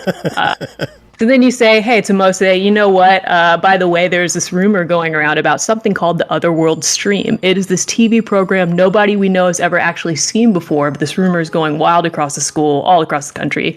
This is supposed to be a broadcast from another world, and they say that if you become an actor on the stream, you'll have a wish granted. Tomose, do you think that if that happened to me, I'd be able to bring my dog back to life? And because... like, why are you even talking to this guy? You know what he's going to say. He's like, that's the stupidest thing I've ever heard. I can't believe you believe in stuff like that. You believe in horoscopes and you believe in robot dogs, like emotions. Y'all are basically talking this out. And while you're talking it out outside of school, you get kidnapped by a mysterious figure with a mask that looks like a flat drill with an eyeball in the middle. So this is already getting really super anime, but it's about to get more anime because later you wake up in a mysterious dormitory where you now live with 9 attractive people you can romance, and you've all been brought here to act in the Otherworld Stream that y'all were just talking about. Super convenient, weird coincidence there. And you're doing this for an audience of alien-like creatures that live in this mysterious world you've been brought to. Tomose is there too. Unfortunately, he was sadly abducted as well, so he's here. Drew a little sad face in my notes next to that line. So yeah, is this wish part of the Otherworld Stream rumor true? It appears to be true because as soon as you get there for a couple days, everything y'all wish for starts to arrive. It's kind of like that old horror movie, The Sphere, if you have seen that. You can kind of summon whatever you want, but the world doesn't seem normal. It's clear that you're probably not on Earth anymore. When you go outside to look at the sky, you can see what appear to be 2 moons in the sky, just like there appeared to be when people looked up into the sky 30 years ago before the Morpheus Project is destroyed. So... what's so bad about having to act out plays for aliens if most of your wishes can be granted in return? Well, you're taken from your family and everyone you know on Earth. You don't know if they know if you're safe or not. And the plays feature horrible things like violence, and the cast you live with injuring each other in real time, live on camera. Somehow your injuries are always mysteriously healed at the end of the plays, but the pain is real, and you can even experience death at another actor's hands and then be brought back to life to do it all over again. And you're not allowed to go home until you do a ton of plays and accumulate thousands of points you win by doing a good job in the plays and receiving high ratings from the aliens who live here on this planet. This could take years. And if you refuse to do even one thing in one of the plays, you could be killed as punishment. But who would do this? Who would bring you here to act out these insane plays for aliens who can be hurt over and over again, essentially torturing you infinitely until you somehow win the game with points and earn returning to your world and your families? That's the thing in the clincher of this game. The person responsible for this entire project, kidnapping you, kidnapping everyone, bringing you here, all this stuff, is known as the producer. And they are secretly one of the 9 people that you now live with, pretending to be in the same situation as the rest of you. So the only other win condition of this game that will allow you to return home without all the points and the horrible experiences and trauma is to correctly identify the producer in a formal accusation. But you only get one chance to accuse them. Get it wrong, and you die. So that's the game's plot. That's the idea of this game. We have 9 dateable characters. That's a lot for these games. That's like 3 to 4 more than is average for these games. And if you're new to the visual novel dating otome game general like format, more dateable characters means more routes. More routes means more story, as most of these games are intended to be completed as you date each of the people in the game to get the entire story. When we have games that are fantasy or sci-fi heavy, we can expect a big, juicy game, and especially with 9 characters and a kind of like werewolf trader thing going on, this is certainly a very large game. So that's the idea, and I'm ready to go into rating now. All right, well, it is a $49.99 game. What are your thoughts on it? My thoughts are a little bit complicated. I'm going to wrap this up as quick as I can. I have to go with a try it for this, even though this is a highly anticipated game and it's really cool. I have to go with a try it and not a buy it.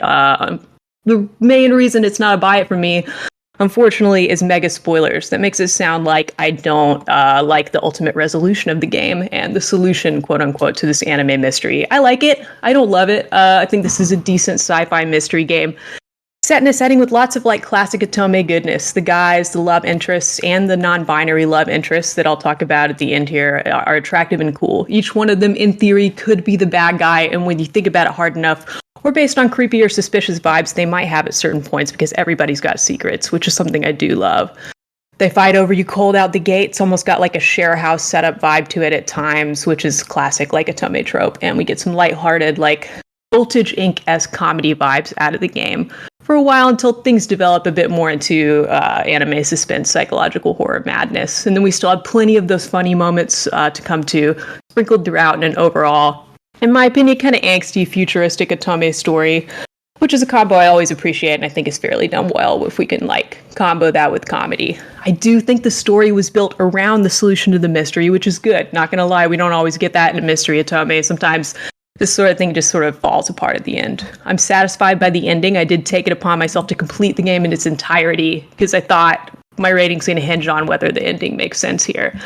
But that's about all I can say. It takes a long time to get to the ending if you want to play this the way most people are playing most otomes. One other thing that made this a try it for me and not a buy it, but just barely, I am a hardcore otome and shoujo fan, and I'm relatively old school. It takes a lot to bother me with like problematic romantic content. A couple things that this game did bugged me and I was a little uncomfortable with. I want to give trigger warnings, but unfortunately that's also spoilers for the game. If you play it for maybe 4 hours, you're going to know what I'm talking about, but I'm not supposed to talk about past chapter 4 because a lot of the character development thing is really spoilersy. But I wasn't, even though I like the resolution of the game and I had a really good time playing huge chunks of it, I wasn't totally happy or comfortable the entire game with something that was going on. I do think ultimately this is just personal taste for me. I even talked to MJ, otome extraordinaire librarian, and she kind of thought it through with me. So I think this is personal taste, but it is a little problematic. So I approached this one with a grain of salt. I don't recommend this one for the otome curious. I would only really recommend this game to people who are already familiar with the genre and looking for a good crazy anime time with this sci-fi premise. It does get pretty out there. Final note, what I will say is that while there were clearly a couple parts of this game I found a little squicky or like borderline problematic even for me, that was not centered around what excited me the most about this game, which is the first major otome release's non-binary love interest that this game offers. Say what I will about this game, this sort of representation for this character, and I found this character to be very cool. I really enjoyed dating them. That's not always happening, this representation in Otome games. And I do think this character's gender identity was handled overall very well, better than I expected. And I really, really enjoyed the route. If you're attracted to this character, Oichi, and you want to jump in for them, I do think that they're worth it, even if you're worried about the overall plot maybe not paying off. I think that edges it sort of in buy territory for some players. If that is the kind of player you are, where you're willing to play an Otome game for one or two love interests you think are really knockouts, and I'm that kind of player too, so I respect that play style as well. So yeah, kind of some caveats here, but that's how I feel about it. Thank you for joining me for my complicated feelings about Charade Maniacs. Sounds good. We're going to stick with you, and we're going to change gears a little bit, because the next game is Story of Seasons, A Wonderful Life. Developed and published by Marvelous Inc., released June 27th on Xbox Series X and S, PS5, Switch, and PC for $49.99. Put down your roots on a new farm in the peaceful town of Forgotten Valley. Forge precious memories as you weave your own generation-spanning tale of friendship, family, and farming. Bring life to the land by cultivating crops and raising animals. Find love among the town's friendly folk, and make lasting memories with the family of your very own. Brooke, you got an Xbox for this game. Was it worth it? That's actually true. Was it worth it? I think it was overall worth it because I wanted an Xbox anyway, because I feel like Xbox is just going to give me some particular swag for this show. And I like being an Xbox member of the show now. So am I glad I got it? Yeah, I'm really glad that Story of Seasons is the only game I played on it, because I think that's funny given the bro kind of connotation that Xbox has. And I gotta pat myself on the back for getting a rare achievement in this game. It's my only achievement on the Xbox network so far, and it is the achievement you get if you load this game up and they're like, hey, welcome to the farming game. This is your grandpa's farm. You've come here from the big city to start over and try a new life. I'm Takamura. I live here on this farm with you. Let me introduce you to all the animals. Let me introduce you to people in town. Let me show you how to milk the cow. Oh, let's have you adopt a puppy. Now you can name the puppy and pet him. Here's how you do all the different things on the farm. And then he turns to you and you're probably like 30 minutes into the game. He's like, okay, well, that's it. How do you feel? And are you going to stay here? And I just said, nope, I'm out of here. He was like, all right. And I thought they were going to be like, oh, because it's a Nintendo game. I thought they were going to be like, are you sure? We think you should stay. But he was like, oh, okay, word. And then I just slowly walked out of town and they wouldn't let me skip the cinematic. And then Takamura is like, well, old friend, he's talking to your dead grandfather. He's like, she came out here, but she just didn't want to do it. And, I got to say, I'm sad, but I'm respecting her choice. But yeah, I am going to have to sell the farm now. So rest in peace, my friend. And then the credits roll. And they don't let you skip the credits either. And I'm just laughing my ass off. And then an achievement pops up. Rare achievement. You didn't do the farm. And it's like, that's the end. And it made me restart. And I was like, okay, this game gets so much props from me for doing that. So that was really funny for me. Oh my God. The next thing I want to do is this kind of helping me change my mental gears here from the last review. I like the last game, but I knew that was going to be a hard review for me to give. So I'm going to switch my mental gears here, and I'm going to read us an excerpt directly from the script of Story of Seasons, A Wonderful Life, to sort of open up this review. Okay, begin quote. So there I am, dashing to school with a piece of toast in my mouth, when bam, I crash right into a boy. Hey, watch where you're going, you clown. I immediately holler at the top of my lungs. What? You're the one who crashed into me. Well, maybe you shouldn't have gotten crashed into, I continue hollering. Ever consider that? We lock eyes. If this boy thinks I'm going to apologize just because I'm in the wrong, he's got another thing coming. He also has ... pretty eyes and the same school uniform as me? Just who do you think you are anyway? Achilles tendon, he replied, but everyone just calls me Ace. Who is this mysterious Ace? And what will happen to our protagonist? Find out next time on Summer's Love. End quote. Okay, you may be wondering, Brooke, what part in this farming game is that from? And the answer is this is a program that can come on when you're flipping channels in your TV in your house in the game. So that's crazy. I really enjoyed that. I thought it was really funny. But you know what else is crazy? We're reviewing a farming game, and the first thing you talked about is the TV. That's the same shit I would do. I would do the same exact. Like, oh, there's a TV in this game. Let me turn this fucker on. Ooh, there's shows on this. So they have real shows on the TV, which is so cool.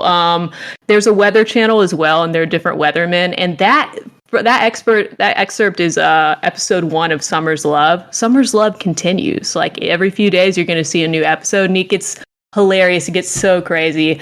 I really enjoyed that. But yeah, it was interesting for me to play this game. You know what else is crazy about this game? The pet dog they gave you at the beginning looks exactly like my pet rabbit. Stay with me here. He's got lop ears. He's got short little legs, and you can teach him tricks. He can shake. He can beg. He can spin around, which you get him to do by spinning the joystick in a circle. It's really cute. This builds his affection. You can pick him up and interact with him and say stuff like, Brisket, what's up? And it says, Brisket is in a good mood today. Brisket smells like sunshine. Brisket is so very soft, and I really love that part of the game as well. But yeah, so it's so crazy for me playing farming games like this in a post-Stardew Valley world. Literally every game nowadays is clearly better for it. It's kind of hard for me to not constantly compare this and other farming games in my review here, so I've decided to give up and just lean into it a bit for a couple comparisons, because it's not a complaint per se. I just couldn't help but notice that I find this game to be pretty influenced by Stardew Valley, even in these TV shows, and probably also a little bit influenced by its most popular PC mods, which is interesting to me, super interesting, because this is actually a remake of a Harvest Moon game, Harvest Moon, It's a Wonderful Life, that came out 20 years ago. Oof. That hurts, by the way. Yeah.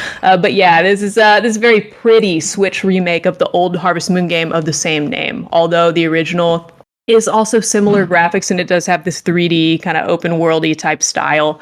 Lots of same characters with slightly different names. We got some big upgrades here. Same-sex marriage is enabled. That's nice. And new bachelors and bachelorettes are added now as well, although I'm not sure which ones. So we've got a mysterious... Here's some comparisons to Stardew Valley here in my notes. We've got a mysterious turtle in town we can befriend with gifts. I think that is a Stardew Valley, Ridge Valley mod reference, but I am just spitballing here because I have watched some Let's Plays of the original game, so I can compare it to this one, but I haven't played it through completely myself. You can't go in people's houses. Oh, sorry, go ahead. Oh, no, I was just going to say, I know that Stardew Valley took a lot of its cues from this game, so I wonder if that's maybe just in the original. I wonder, too, because, like, the turtle is from the Ridgeside Valley mod, and I feel like there's some similar plot stuff going on. I didn't see a turtle in the Let's Play for the different neighbors, but maybe it's, like, a smaller part of the game. I don't know. I like that you can't go in people's houses any dang time you want. Everyone's houses are decorated differently, which is nice. We got some different set pieces. There's a rich family in town with a house that is so big on such a big sprawling property that it puts the regular houses into perspective because they have like a mansion with servants and servants' quarters living with them. Who are also NPCs that you can build relationships with. Best of all, there's definitely some fun income-related drama in town because it's super awkward to have a mega wealthy family in a humble farming town with a house that's like multiple times the size of everybody else's. And it's not like the NPCs wouldn't notice that and comment on it if all this was real. So I always think that's really funny as well. I think this game has a great sense of humor between that and the TV shows and some of the romanceable characters. We got all kinds of vegetables and fruit trees we can plant. They look pretty good, even though I don't normally love the look of 3D farming simulators like this. I like a charming pixel art type look for this type of thing. So normally it's not my taste, but I have to say that out of this type of game, this is my favorite visually of the other 3D farming sims. I think the farm plots look good. The animals look really decent. It's an open world that looks, reasonably pretty with a pretty good sized town and out of town areas as well. There's a beach. Best of all, the seasons just look wonderful, which we can expect. They start you in spring, all the trees are pink, and the water effects of fishing are decent enough to fill the game out. Just make it a really pretty game to walk around in and spend time in. I do have a couple of complaints about the game, comparing it to its peers, even though I love social sim games. Y'all know this about me. I just reviewed a dating sim. These are most of the games that I play. Personally, I actually don't love how much of a heavy emphasis this game has on socialization and relationship building as opposed to engine building and resource management. So that's weird for me, but I'll talk more about that in just a minute in the rating section. Before we get into that, since we have, whoa, sorry, my rabbit's jumping all over the place. Give me 1 second. Get out of here. Yeah. He's actually doing fine. There hasn't been any fireworks in a while, so fingers crossed. But yeah, so I'm just gonna, before we get into rating here, I just want to introduce a few of the bachelors and bachelorettes because they're actually why most people will be playing this game if you play it, which I'll explain in a minute. So let's meet him. There's Gordy. He is dressed like a sports anime dude, the kind with red hair that's just like, go team, yay, you know the kind. But when you meet him, he's musing by the ocean, and he sort of monologues pensively about the ocean being eternal. When you meet him, he walks away lost in thought, not even talking to you. So he's pretty big weirdo. I believe he's one of the newer NPCs to this edition, or he's like a modified one. He also does metalworking. There's Matthew and Cecilia. I know they're based on previous characters from the original game. They're siblings. Cecilia is a little sweetheart. She's got a little quail-looking cowlick with some brown hair, a little apron and kerchief on. She runs the shop with her family. She's such a good sport. If you don't pick her to date, she's really got a girl next door going on thing. She doesn't mind if you don't pick her to date ultimately, unlike some people. Some people in this game will get really jealous if you get married to someone else, which I enjoy as well. In fact, if you pick Cecilia's brother, Matthew, she's a little sad because she wanted to date you, but she'll go out of her way to hook y'all up, which is really sweet. Matthew, unfortunately, is not as cool about things if you try to date his sister. This apparently is something the original game had going on as well. His feelings for her are complicated and possessive. If anybody tries to get close to her, there is some humor around that, but it's also just a little creepy and fun. Although, other than that, he is a gorgeous tsundere anime character archetype. He's like, spring is the worst, I'm busy, get out of here, you bother me. He's kind of like Shane in Stardew Valley, only he's not an alcoholic as far as we know, and he's actually kind of nice when you get to know him. Anyway, well, then we got Molly. She's our blonde bachelorette in a red dress who for some reason is wearing black stilettos as she walks around the farming town. We do love to see it. At first you might think that she's got kind of a Haley from Stardew Valley type vibe, but she might have a dark past, kind of like Lei, and she may or may not have depression. We love to see that as well. So she's kind of a deep character. There's Lumina. She's the rich girl that lives in the mansion on the hill with her rich aunt. She's kind of cool because she's shy and nervous, and she plays the piano. And she gets better at playing the piano over the course of the game because she's practicing, and you get to hear that happen. So that's kind of neat. Finally, we have my favorite, Rock. I call him the Rock, of course, because why wouldn't I? This game doesn't have any voice acting, but you can just hear this guy. Rock, yeah. Hey, you all right? Oh my god, that's kind of how he talks too. He's definitely my snap pick here. Let me tell you a couple of things he says. This is my last note before we go into rating here. He's like, oh, I saw you staring at the river. Are you good? He's like, not everybody gets this level of concern from a stud like me. And then you start looking at his outfit and you're like, is he wearing Toms? Is he wearing like white linen pants and a medallion? What's going on here? He's like, hey, I know what you're thinking. Wow, this guy is so cool. I got to know more about him. Well, lucky you, because I'm willing to introduce myself as many times as it takes. The name's Rock. I live with my parents. Got to keep an eye on him. Got to be a good son. You know how it is. My hobbies, I'm all about taking it easy. No work, no pressure, just living the dream. You'd think a no-work lifestyle would be pretty chill here. These are direct quotes, by the way. He says chill a lot. Nice. Love that localization. He's like, yeah, you think it would be chill out here, but everybody's got a problem with it. And I'm just like, why? And that's a direct quote, too. He's like, I'm just like, why? And I just think that's hilarious. But yeah, he's cool. I loved him. If I cared about completely finishing this game, I would marry him, because you have to marry someone to truly beat the game, which I don't absolutely love, but I do understand for what they're trying to do here. So I'm ready to take a deep breath and go into rating here. All right, well, take your deep breath while I say that it is available. Thank you. It's on Xbox Series X and S, PS5, Switch, and PC for $50. What are your thoughts on it?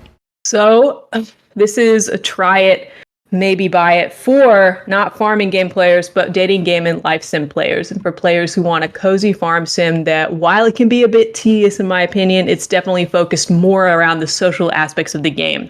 For the serious about the farming parts of farming sims players, this is definitely a try it with a warning, because it is just more social. I know a lot of people in the dating game communities are already enjoying this game. I've seen some positive feedback about it, because it certainly is unique among other farming sim games. Thank you. Because you get to have kids and they don't stay toddlers like they do in Stardew Valley and so many other games. They get older. They actually eventually become adults with their own desires, ideas, and dialogue. That's kind of neat. And any characters in the city, including you, are going to age as well. If you want this to do like a parenting thing and parent them until they're adults, this is like one of the only games out there that's going to offer that, especially for Farming Simulator. Seasons take only 10 days, and if you're not married by the end of your first year, your gameplay actually ends, because they really want you to focus on that. That's not personally my favorite, but some people are really going to like that. There's an aging system. In contrast to Stardew Valley, your character will, get wrinkles and gray hair, and you'll get older, and you're not going to just be able to live eternally. You can have up to 30 years of in-game time over 6 chapters of life, so to speak. It's almost like playing a game of life where you're going to hit certain milestones, or you're just not going to be able to do anything. Each day takes about 25 minutes if you play all of it. I found parts of this game to be really charming, and I enjoyed some of my time into it. I put a good chunk of hours into it.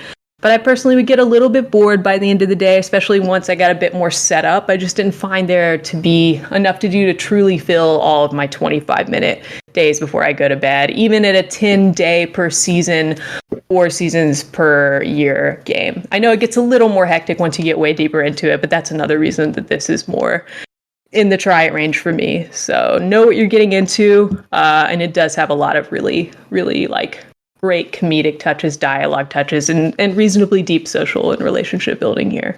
Nice. Sounds good. And if people are on the fence about Story of Seasons as a franchise, this one is not on Game Pass, but an older title, Story of Season Friends of Mineral Town, is on Game Pass. You could check out an older title, see if you like it, That's and cool. maybe pick up the new one. Hey, I love it. All right, Brooke, you're going to take a break because next up is Chris with Ray's Arcade Chronology. Developed and published by ININ Games, released June 30th on the Switch for $49.99. Blast your way through 3 legendary arcade shoot-em-ups of the 90s. Pilot the RVA 818 X-Lay and Rayforce with its revolutionary dual-layer attack system and face the AI Conhuman's defenses. Raystorm has you fight the rebellious Sicilian Federation with the R-Gray, and in Ray Crisis you survive the antivirus systems with your Wave Rider, take down the Conhuman while keeping your encroachment level low. Chris, what is going on in this collection? What is going on? Well, you certainly won't know by hearing the description there. I mean, that definitely sounds like a bunch of action words, but I'm just like, okay, so this is a video game, right? Yeah. Okay, great. You go pew pew. Pew pew pew. Chip go pew pew, things go boom. This is a collection of 5 pew pew games. Technically it's 3 games, 2 remixes, but anyways, I just wanted to, because Brooke had to do 2 games in a row, I'm trying to up my Nice. Trying to up my rank by being like, oh, I'm gonna review 5 games. Respect. Nah, I'm joking, of course. Terrible. Okay, so this is essentially a trio of shooters, well known to us shmup enthusiasts, but maybe not as well known to the general public. They were made by Taito. Well, actually, no. I guess if you were an arcade player in like the mid '90s, you'd have heard of a Rayforce by now.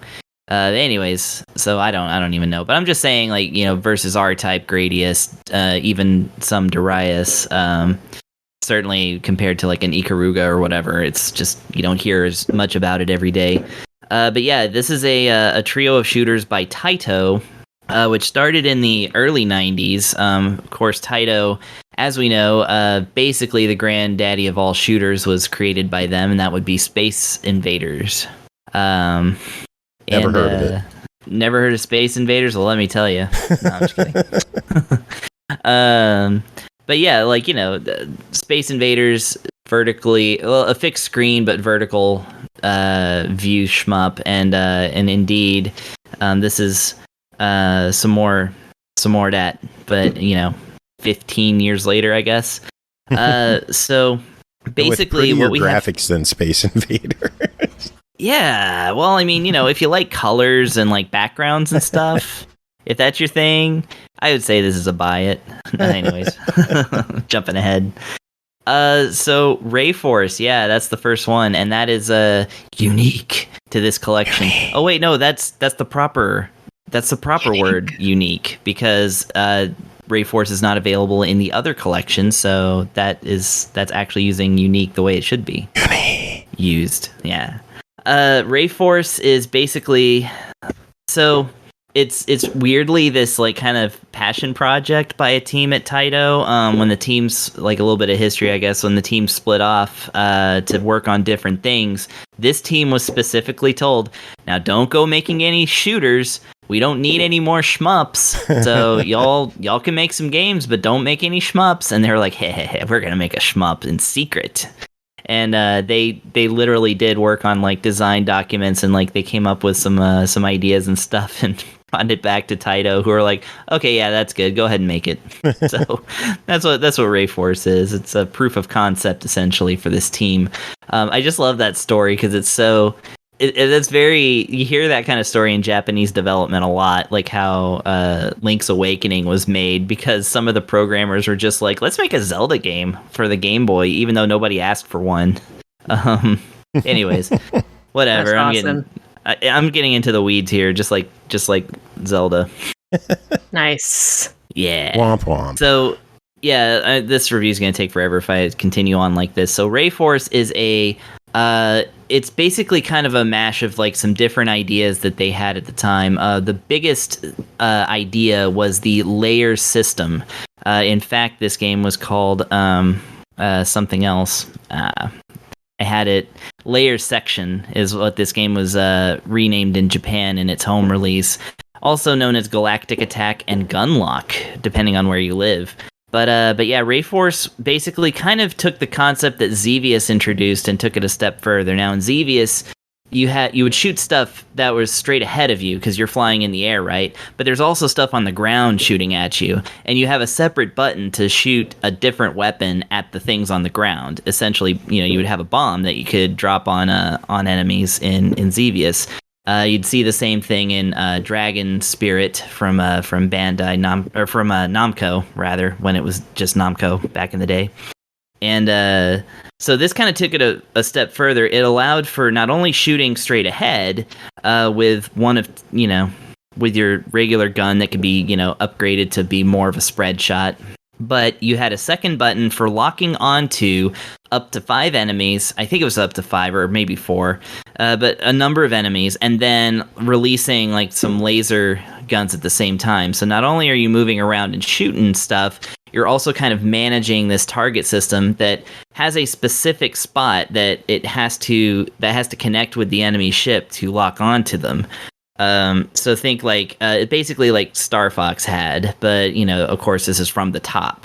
So this is a pretty innovative idea, and like I said, it definitely it was a hit. It made them a lot of money in the arcades. People really liked it. Beautiful sprite art, excellent backgrounds that would move in several layers. Again, layer section. So yeah, it was a big hit. So they started to make a sequel to it, and then it got canceled. But we'll come back to that though. But yeah, they were working on a game called R-Gear, which was going to be a direct sequel to Rayforce because it was doing so well.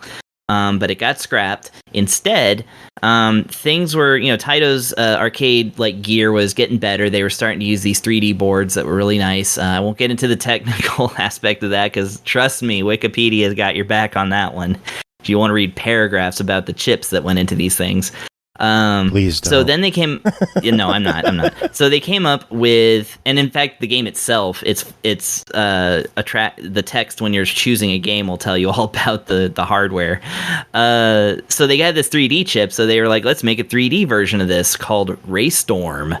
And Raystorm, it was similar, basically, except that since it utilized 3D graphics, it actually would have some things where sometimes it would be kind of top down, and then sometimes they would change the perspective where it was almost like a 3/4 behind the cockpit kind of look. If you ever played Nanostray on the DS or something, which was actually a shooter I like quite a lot, that'll give you an idea. Or Iridian 3D on the Game Boy Advance. It kind of had that. So if you went all the way to the far left of the screen and shot, you would see the bullets diagonally pull towards the center of the screen. That's what the perspective is. And Raystorm basically brought in a whole bunch of different things that you could do. One of which is unique to this game of the trilogy, is that you had screen clearing bombs, which of course we all know those from cave shooters and the like as being the way out when the enemy bullets are closing in on you. You're I gotta use a bomb. And then, except this is a special attack that would be charged rather than bombs that are numbered. Sorry. And this game also had an auto mode where you didn't have to hold down the laser button to lock onto enemies and shoot at them, you could have it auto set to where the same button that you would hold down to shoot forward would also target and release the lasers for the other enemies. So a lot more friendly for people who just want to like get in there, hold down the button, and dodge the bullets. So that is so that's Raystorm, and like I said, really, really cool, like 3D art. It got released on home systems as well. And I think it and Rayforce were released on the Sega Saturn, because that was the contemporary shooter system of the time. I don't know. Those games are probably hundreds of dollars now, if even available. Then they came up with the third, which was not at all sinisterly titled Ray Crisis Series Termination. They really didn't want to make another game after this, apparently. So this kind of took the concepts of Raystorm, took away some stuff and added some stuff. This game basically took away the ability to do that auto lock on thing, which I curse because I really like that about Raystorm. That actually makes Raystorm my favorite of the three. But Ray Crisis took that away. However, they added in a crap ton more stages because you could kind of go on different paths, a little bit like a Darius game. And you also could get up to 3 endings, whereas the other 2 games, I believe, just had the one. I know Rayforce just has the one. I think Raystorm also just has one. And it's also, it's a little more story-heavy, and it, in fact, is a prequel to Rayforce. So, like Dragon Quest, it kind of circles back around as you play through the series, which I really appreciate. Ray Crisis came out on the PlayStation, and I actually own it on the PlayStation. So I have beaten it on the PlayStation, even though, despite the fact that you can beat any one of these 3 games with rich kid strats, the PlayStation doesn't allow for that. So... Ooh. I have beaten this without rich kid strats. However, like I said, this collection does feature free continues, and in fact, in Ray Crisis, you can even just put it on free play instead of even dealing with continues. And Rayforce, because it is the really interesting thing about Rayforce is when it was released on the Sega Saturn in 94 or whatever, or 95, I guess. It was 94 or 95, whenever that very brief window when the Sega Saturn was out. It actually had Tate mode in the 90s, so it actually did have the way for you to turn around your big-ass CRT TV and play the game on its side, which actually got awesome. That got it bad reviews. They were like, don't do this to your TVs. We hate that this lets you do this. But nowadays it's just with one hand, I can take my TV that's on my desk here and just flip it around, which I did earlier today. And I was like, oh, this is rad. I wonder if either of my monitors can go vertical, because we bought a spare TV for MagFest and we're just not using it. So Ashley's like, why don't you just use it as a monitor? So now I'm trying to figure out where to put a 24-inch TV on my desk. Oh, nice. Yeah, mine's a 32, but I took off all the stand and stuff, so it's just it just sits on the frame, so I can just pull it out and just turn it around and lean it against my bookshelf that's also here. That works. And it works perfectly, yeah. Anyway, so this collection includes Tate mode for Rayforce, and in fact, that is the only game, because Raystorm and Ray Crisis is actually meant for a widescreen display. More like a 4:3 display. Either way, it would lose real estate if you turned it on its side, so Tate mode is not available on those games. However, what they do, Raystorm and Ray Crisis include, is Neo HD Raystorm and Neo HD it's just Ray Crisis HD. The reason why Raystorm is called Neo HD and not regular HD is because there was already an HD remake of it that came out that had extra content that is not in this version. So if you are one of the 3 people in the world who know what Raystorm HD is, this is not it. It's Raystorm Neo HD. It is just an HD version of Raystorm with no additional content, just much smoother, polygons, that it doesn't look crispy like the other one does, or blocky or whatever. And the same thing for Ray Crisis. It was just given the 3D coat of paint. A little bit like how G Darius was given the HD treatment earlier. They didn't change the game, they just made it look a lot smoother for modern TVs. So yeah, both of those are included. Also, all 3 games, well, okay. Ray Storm and Ray Crisis feature new arranged soundtracks. Ray Force does have a remade soundtrack. However, it's the layer section version of the soundtrack, which is changed because some kind of rights issue, whatever. They had to do something different with the music as well as the name to release it in home systems. So yeah, it's old but new. And either way, it is toggleable. Again, when it comes to these collections, this can get really in the weeds. But all the soundtracks are done by Tomoyo, who Tamayo, whatever. Her name is Tamayo Kawamoto, and if you're a big fan of video game music, you would know her from her early work in Capcom, where she did the music for like Commando, Black Tiger, and Ghouls and Ghosts. She's the Ghosts and Goblins lady. Nice. Yeah, and then later went on to be one of Zuntata, which is the Taito in-house band and composers of basically all their best stuff, including Darius. So yeah, all that stuff, plus all of them have, this is M2, so you know that it's going to have the highest quality like menus available. You've got full instruction books, save and load state. You've got options for everything from toggling like all kinds of information on and off. You've got, again, the selectable soundtracks and all the different like display type controls. You've got difficulty settings that you can set per level in the case of a couple of the games. And you know, is it a package worth $50? Yeah, I mean, I was just leading up to that. There's no reason this isn't worth $50. I guess the only thing to really say about it is one, I just wanted to say again about the sound.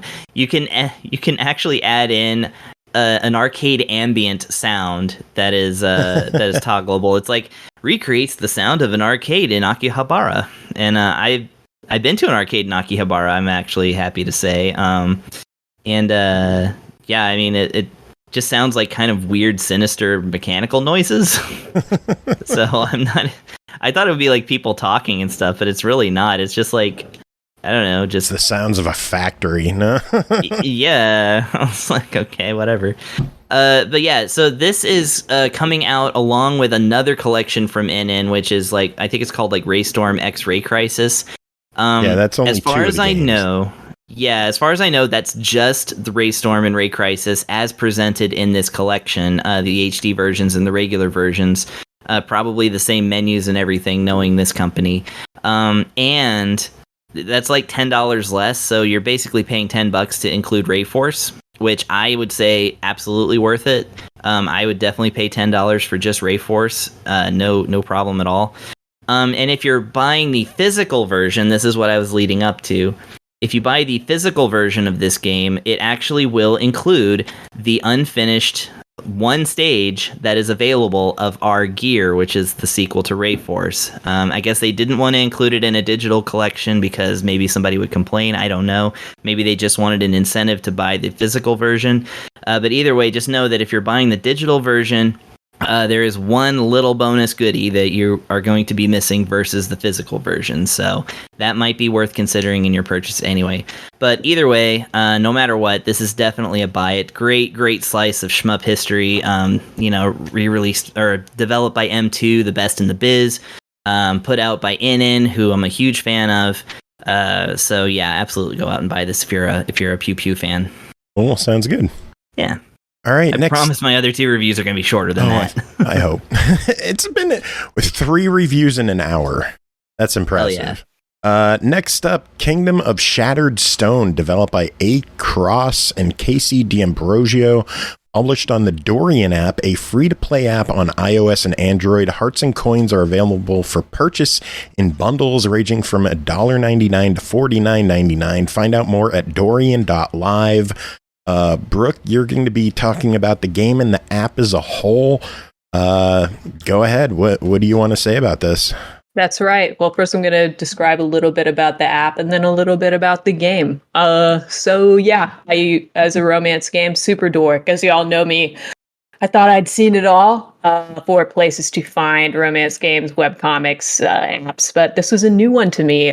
Dorian Stories somehow found us, found you, Joe, and then we learned that Dorian is a new platform supporting in-app streaming and direct creator support for interactive comics and romance visual novels. It also provides custom avatar creation so you can literally be in the story visually, and you get custom pronoun options and a focus on LGBTQ plus inclusivity as well. So you can see why I was interested. All this stuff sounds really good, and I have not seen that before. So how would it look in reality? We took Shireen up on her extremely generous offer to review Dorian and Kingdom of Shattered Stone as part of like a Pride Month special, and decided to find out for myself. So immediately went running around to my romance dating game friends being like, have y'all heard of Dorian? Have y'all heard of Dorian? I hadn't heard of this before. And my friend MJ was like, yeah, that is where the Arcana went. Actually, they bought that up. And then I was like, oh, I'd only played through the Arcana a few years ago. I only played through one round and some change, and mean to return to it when I stopped getting distracted by non-mobile romance games. Turns out Dorian had picked that title up. And there's just a ton more content up for it now, including, I quickly noticed, this is a big deal because the Arcana is just a really big deal in the romance game community. There's a gender-bent Julian route for Pride Month that's still going on, actually. It's called Juliana. And now that that's out of the way, the Arcana is just a really big deal. Back to how it was using the app for the first time. Creating an account was super easy peasy. I was done in maybe like a full minute. Not long after that, Shireen's team hooked me up with... Oh, who has that kind of time? Now, yeah, she hooked us up with 200 hearts to mess around with in the app. Nice. They can be used to support either independently the content creators of the story or to directly support the streamers who are playing that content live if you want to join them and play with them. Clicking around to a few different featured games pages, I noticed that some of the different games would award 100% of hearts donated to the streamers playing the games live as sort of as a thing to help us promote our game, and then we'll let you kind of keep the change on this. One of those games being Kingdom of Shattered Stone, which is still running a promotion as a new story featured in for Pride, and it still is today. I checked the app a little earlier today. Before I talk more about the streaming feature, which I got to experience firsthand, I want to talk about the experience just as a player and reader. It was super easy to start new stories. While Dorian does feature the in-app currency of hearts and coins, they aren't used to purchase the stories themselves, and you don't actually have to mandatory use them to get content. Instead, there's an option for paying for extra content or specific choices within the stories, or as a way to give a tip to creators and streamers contributing to the stories you're experiencing directly. At this point, I've used a few hearts to tip streamers I watch play something so I could try it out that way. I've also used them to unlock, along with Sammy, the person I streamed with, the sexier or spicier options in the stories that you poked around in that I've played with so far. I hadn't really run into any content walls at all requiring that I dish out hearts or coins, so basically this is the least scary and most wholesome in-app currency ever. I do want to mention that we can pick custom pronouns for this content. That was a major draw for me to try the app, but I quickly noticed that we could also pick custom avatars to represent us too, both from the profile. Fireworks are going off, and my rabbit is freaking out. This poor baby. Both Simon's from our been profile. hiding under my desk.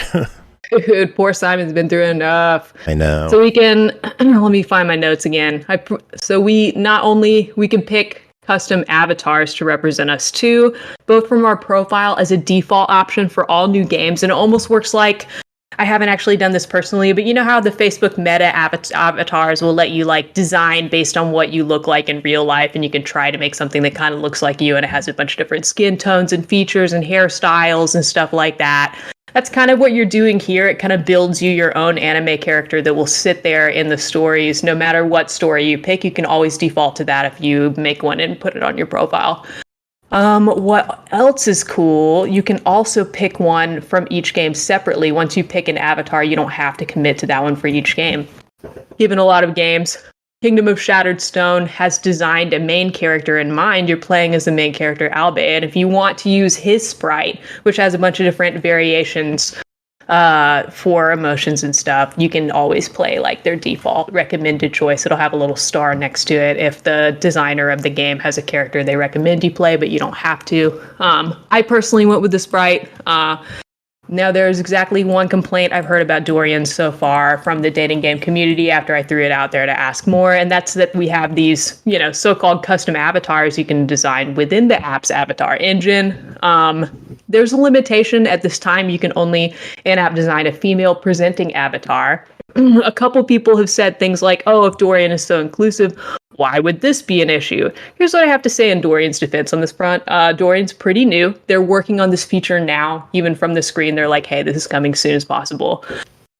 So in the meantime, the final feature you can have is there's a custom art avatar where if you don't want to pick the NPC that the creator designed to play, the player character that they have recommended, and you don't want to customize your own avatar, you could also upload, like a transparent PNG, like an anime character with like a transparent background, and that will go into the story as well. So if you have your own original characters, you can pop them right in there. So I think, if you hear that complaint being tossed around, I think that people just need to chill a little bit, find a custom PNG of a character, anime character they want to play as, and we can ride this out together. As far as navigating the app and getting started reading stories, couldn't have been an easier process. I could quickly browse featured stories, bookmark stuff for later, search up stuff I'd heard was on there, like the new Arcana Julian and Azra route. I could bookmark that for later as well, or just start playing immediately. If I exit the app, my progress is immediately saved. I wouldn't lose anything. If I want to restart a chapter that I had already started but not finish, I did have to finish the chapter before rereading the previous material. That's not going to matter to most people, but I did find that out the hard way. I wasn't paying attention and kind of kept clicking through because I have attention issues, and I quickly realized, I didn't read this stuff completely. I want to go back, and I'm used to in a Switch visual novel being able to put the left stick up or press Y and read the log. And you can't do that in this game. In this app, I don't think that that's really going to matter to anyone, but just something to keep in mind if you're transitioning from traditional visual novels to more of this almost webcomic pacing of app here. It's just something to keep in mind. Most players of mobile webcomic or visual novel style romance games, specifically for apps and mobile stuff or tablet, know that most mobile games aren't voiced like a lot of Switch games, with voice actors reading the lines of the character. Dorian's no exception to this. They're not voice characters, and I haven't come across a game with background music or anything yet. I'm fine with it, but again, just something to keep in mind if you are starting out with visual novels and now transitioning to mobile stuff with Dorian for the first time. Another giant feature Dorian boasts that sets it apart from other similar-ish content apps is its built-in engines for making original visual novel-style games. This is kind of what the app was originally built around, I believe, complete with pre-generated assets or ways to upload your own backgrounds, transparent PNGs of sprites, etc. As I'm not a dev myself and I've never made a game, I can't speak to these features as I didn't try them. But it's insanely cool this is an option, especially it's insanely cool that this is the first time I'm seeing this sort of thing on an app with everything built in. It's also an inclusive space promoting LGBTQ+ representation. Now let's talk about streaming really quick. Streaming looked pretty chill and easy. I noticed Dorian has a proper website as well, but it didn't link to the content or give a way to stream from your browser. You just stream right from your phone with no special equipment, leaving your camera on or turning it off and just using your profile avatar instead. While some may see this as a potential negative, I'd like to argue that Dorian is built to be app-specific with minimal setup to encourage people without a lot of programming or streaming experience to try things out, have an amateur game, have an amateur stream, try it out. Other content creators can participate too. And sure enough, even though I am really shy about playing Steamy games multiplayer, I've never streamed before, that first day tapping around in the simple, smooth experience of the app, watching others stream with just their voice or a simple phone camera icon at the top, minimal setup, the wheels in my head started turning that maybe this would be a soft enough landing point to take advantage of the simplicity of the app with almost no setup at all. To have Kingdom of Shattered Stone via Dorian be my very first video game stream ever. Streaming was super easy for me to try out, even as a first-timer, especially thanks to my streamer senpai Sammy of @Atome Addicted on Twitch and Twitter, who joined me to host the stream with me. This was really cool. We were able to schedule a stream linked directly to one of our Dorian profiles, and even though we couldn't set a co-host from the scheduled stream feature, one account was able to host the stream scheduled or just spur of the moment. Upon joining the stream of the other hosts, they were able to click into a simple menu on my profile icon and set me as the co-host in a few seconds. While I was super nervous for my first time, I managed to cause us minimal technical difficulties. First, I didn't realize my microphone wasn't on. That was on me. Tapping into the microphone icon gives you a sliding scale of volume, easily adjusted. I also fat-fingered my stupid phone at one point, accidentally just left the stream. And we had a bunch of people who had just joined, so that was hilarious. What happened there is I pressed the back button too many times. It does warn you before it kicks you out, but I was just kind of just shaky. It's baby's first stream. I was a little twitchy. And I fumbled that one. This caused Sammy, my streaming partner, to be set as the primary host of the stream after I was kicked and bounced from the room. She's actually been the primary host to begin with, and we'd end up trading places a couple times this manner as we figured out logistics at the beginning. Very convenient it had this feature, since once I accidentally left later on, this meant the show went on. It was able to continue seamlessly with Sammy in charge while I got my crap together. Rejoined the room, got it reset as co-host. No interruptions for our, at the time, 28 guests playing along with us, which is really cool. Which brings me to, it was pretty sweet. It brings me to my absolute favorite thing about the app, which I didn't realize going into the stream. The audience absolutely plays with the streamers. We did not know how deep this went when we started our stream. Upon being faced with our first choice, Sammy and I discussed what we wanted to do and then picked that option together. When we both, we talked it out and then we both clicked the button. But the option wasn't instantly selected. Instead, a countdown began, and we started to see that whatever we each clicked would enter us into a poll, and the winning choice would be chosen. And Sammy and I only had one vote each. As the streamers, that's the exact same number of votes each person in the audience has, meaning we could easily be outnumbered even if we collaborated, and the audience could essentially pick what we were doing, which was absolutely hilarious. We actually didn't realize this would apply to major route choices as well. And there was a point where we literally got outvoted on which of the two love interests on Kingdom of Shattered Stone we wanted to spend more time with overall. It said route choice. This was unexpected and hilarious because we spent like 5 minutes talking it out. We're trying to be really nice to each other because this is kind of one of our first times hanging out virtually too. And we're like, okay, I want to do your guy. Oh, we'll do your guy or whatever. So we did all this bartering and then we chose, and then the one we chose was the opposite of what our viewers chose. They were just as much players of the games that we are. I was personally delighted by this. We were laughing our asses off and just howling. It helps that Kingdom of Shattered Stone has a lot of written in humor too, so the mood and the vibes are just really on point that day. And it was just a really fun experience. Before we scheduled our stream, Sammy and I planned to do a max length stream of like 2 hours. I was pretty nervous. Y'all know me, so I was like, I want to cap it at 2. She's a busy student. She actually lives in Italy, so it was like 11 p.m. her time when we were doing this. So we ended up checking in with each other. It's like 1 a.m. and I'm checking in with her around the 2 hour mark live.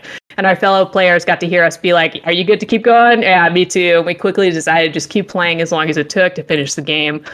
It's an ongoing game, and at the time of our stream, it had 7 chapters. The day that I'm writing this, it has 8. It may have 9 by the time this stream is over. Will I use Dorian again to stream? I have a solid plan to. We had a positive experience. It was really funny, even though some of it got steamy. We could always laugh it off, and it never went to like hentai level like SML After Dark. It was mostly a good, clean fun with like a little bit of like blushing and stuff. Got to do a shout out to Aki here. But yeah, I have a solid plan to keep using this. Sammy and I chatted after we streamed, decided we're good to read a few chapters every few weeks as they come out. So that's one streamer newbie that was satisfied with it and had a mostly positive experience. And one senpai level streamer, she's way more experienced than me, satisfied enough to make it a regular thing on the platform. So I think that's really cool. Will I use Dorian again just to play through and read content solo? I am already doing so in my spare time. I have a scary McDonald's game begun and bookmarked. And I've been hitting up those Arcana Pride specials. Highly recommend you check out the app if you're a fan of romance VNs, books, webcomics, visual novel style games like the Arcana. And we can continue to, watch this app grow into something even more inclusive as time goes on. I think it's just a really cool product. Cool. I don't really know what to say in terms of like, how would we review this? Is it worth downloading? I think the Dorian's absolutely worth downloading because nothing's paywalled, especially like to begin with. Like I said, like when you give the in-app currency out, it's not like you have to shell out a specific amount of it to receive certain content. I don't know. I think it's really cool. I want to touch on Kingdom of Shattered Stone just a little bit. I had Sammy write her notes on this, and I'm just going to read these, especially because it compliments me. Hey, I got to read it.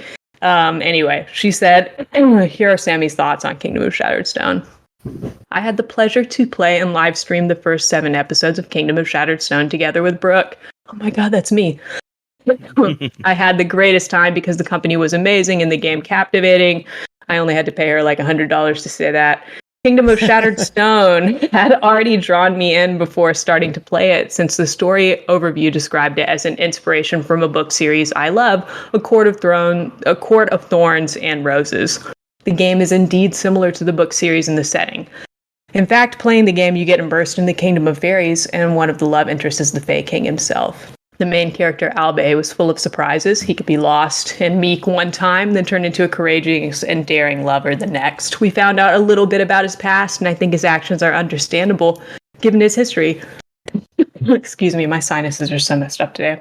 I find him a little relatable character, and almost all the time, Albay and I's answers to the others' questions would align. The love interests are 2 very distinct characters. Callum, the Fairy King, is dignified, seemingly strong and unstoppable. Lazarin, the Fae King's enemy, is mean and proud. I found myself attracted to Lazarin's aura for the first few chapters. He was mean, but you could just see that he's a softie at heart. I really want to see the main character melt his frozen heart. As for Callum, I can see myself fall for his, at times, gentleness and devotion to Albay. The art of the game is beautiful, and I have to agree with Sammy here. This is a big reason why I wanted to play it. From the background to the character designs, the art style draws you in, makes it impossible to not stop and stare at the drawings for a while. The background is also just very relaxing and matches the mood of the game perfectly. Although overall, I got really invested in the story, which is full of touching and steamy moments, action, and a bit of danger. If I had to rate the game, I would definitely put it in the buy it category. I kind of broke down our categories to her. I can't wait to find out more about this as the other episodes are released. I feel pretty much the same as Sammy. I don't want to take up too much more of y'all's time tonight, but I explained our rating system, and I said, even though you're not going to have to outright buy the game in the traditional sense, here's kind of how we feel about it. And she and I spoke a little bit, and I agree. If we're going to rate it traditionally SML style, I would call this a buy it too, because even if you shell out hearts for every decision that like would give you a little bit extra stuff, or like an extra CG if you gave a few more hearts, it's not very much. Like I find it hard to believe that you would like spend days on this app and not spend more than a few dollars, and all that's going to pretty much be optional for you. So I put it in the buy it category as well, and I'm actually excited to stream more of this with her and see where it goes from here. Very cool. I guess that is it for you, Brooke. But before you leave, we have I figured we could have a fun little discussion. Pernell, I know you stream with Rhythm and Pixels. Chris, I know you do your streaming. What is the worst thing to ever happen to you while streaming? Who's starting? Anyone. Brooke, what was the craziest thing that happened while you were doing Dorian? Anything besides clicking out on yourself? Besides the clicking out, and immediately a moment comes to mind. I have a friend who on Twitter goes by the friend route. She's really cool, and she was the only person where I immediately recognized her screen name as someone I kind of know in the real world. And she popped in like in the middle of the stream, and it was actually the spiciest moment where I can't even tell you guys what's happening, but like I am more shy about the steamy stuff, and this is absolutely the most risque thing in the game. And she was like, wow, that escalated quickly, and I just was laughing my butt off, and she hit me up later. After dark. So it was a little embarrassing, but it was also like really fun too, and it just sort of cemented like, oh, this is the realness of streaming, like on the internet. These moments are like forever, and you never know what can happen. Renell, what about you? What kind of fun stuff has happened to you while streaming? Oddly enough, I've been pretty good with it. It's very rare something odd happens, but I guess the thing that I remember most was years ago we were doing it was one of our anniversary streams. I guess there's 2 things. One was the anniversary stream where we were just pretty much just playing a bunch of like retro games against each other, sort of like a mini tournament. And one of the games we ended up doing was Track and Field 2. The arm wrestling contest where you have to mash the button as fast as you can until somebody yields. Well. Oh, it's brutal, man. And I got a little too into it, and I was mashing the button so hard I actually fell out of my chair. And then and you couldn't see me. I'm like still mashing the button. It's like, I'm not dead yet. I'm not going to lose. That's beautiful. I ended up winning, but I was like, I'm just suffering. Like, I don't give a shit. I'm not going to fail. And the other thing was probably I did one of those Child's Play, or I guess it was Child's Play technically, because it's like, Extra Life, that's the one, where you pretty much stay up 24 hours playing video games all night or all day. It was supposed to be Rob and I, but Rob pretty much got here. We were playing games for like a whopping 2 hours, and then family stuff called him away. And just like that, I was doing the entire stream by myself. So I'm like, this is getting really boring. What am I supposed to do? So I'm like playing games. I had a few people in the street that were like kind of encouraging me. We were talking. I played through the entirety of Crash Bandicoot 3, including all the secret stuff. And that was rough because some of those levels I was just doing them over and over and over again because you had to get like a perfect score on them. One mistake, start it over. So, but I ended up basically falling asleep during the stream while playing World of Final Fantasy. Not because the game was boring. I was just burnt. My body was done. And I woke up to a listener of the show overseas. He and his wife were about to go out grocery shopping. And he's like, I wanted to pop in and see how you were doing. And you were like barely functional. Like, I'm dying, man. I'm dying over here. But I appreciate that you showed up before hitting the grocery store. What time is over? And he tells me, I'm like, yeah, it's like 5 o'clock in the morning here. I'm suffering, buddy. But at 9 o'clock, I'm shutting this damn thing down. And sure enough, 9 counts. Oh, I'm doing never again. Yeah, I'm out of here. People who do those 24-hour streams, you guys are ballers because I could never I don't know what it would take to do it again. If I ever did it again, I would need a dedicated group to do it with, and I might say we're taking shifts because nothing to do with me.